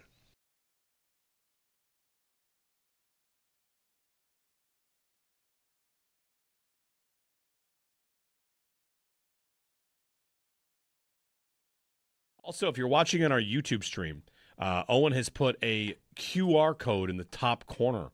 That is my Venmo. It's not for tips. Although he's got tips, a tip jar. This might be an idea. No, a tip jar. We've got our 100 holes of golf coming up in 16 days, and we're going to have a raffle for a lot of stuff, including a signed Josh Allen helmet, a full Sabres signed team stick. Nice. They're calling it the Drought Breaker stick. Mm-hmm. Huh? How about that? Nice. By that I mean I am. It's a stick autographed by the entire team. A Max Harrison signed football, rounds of golf all over the area at the best clubs in the area, private and public. and you can enter that raffle and not necessarily have to come to our party on the 18th. Just scan that QR code on the feed and donate $25 for a ticket. That's it. And the proceeds go to the Live Like Luca Foundation, Luca Kalani Foundation, which benefits kids in the area to help them get uniforms, jerseys, repairing facilities. It's helping kids get active in sports.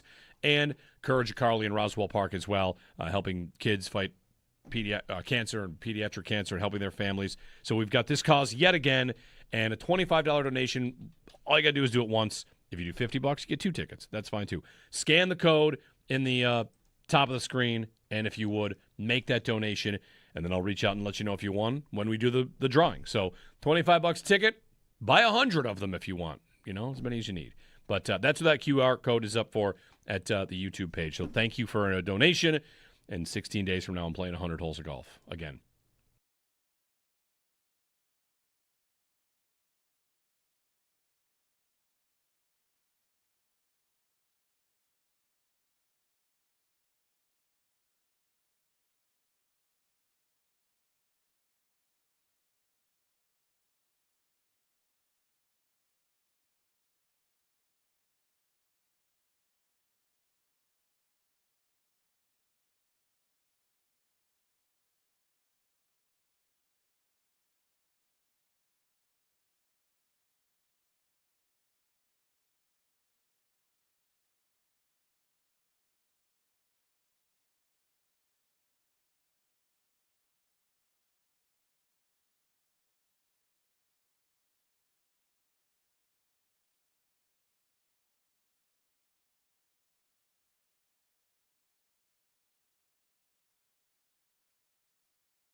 Heated. It is wild to watch everyone argue about who has the more soulful stadium, right? That's what's happening. Yes. England is saying American stadiums are soulless, and the SEC fans are using this downtime to fight with them. Yes. Yeah. And I'm imagining that, not that it's not already dumb, that none of the European fans have been to college football games, and none of the college football fans have been to European soccer games. Right. Matches. It really is like an argument about who is truly the number one dad. My mug says I'm a number one dad. Well, mine says I'm the number one dad. Okay, all right, everybody, fine. You're all great. You're all great fans. Everybody cares very much. Anyway. We got to go. We're back tomorrow morning. Thanks for listening, calling, texting, tweeting. Northtown Automotive Extra Point Show coming up.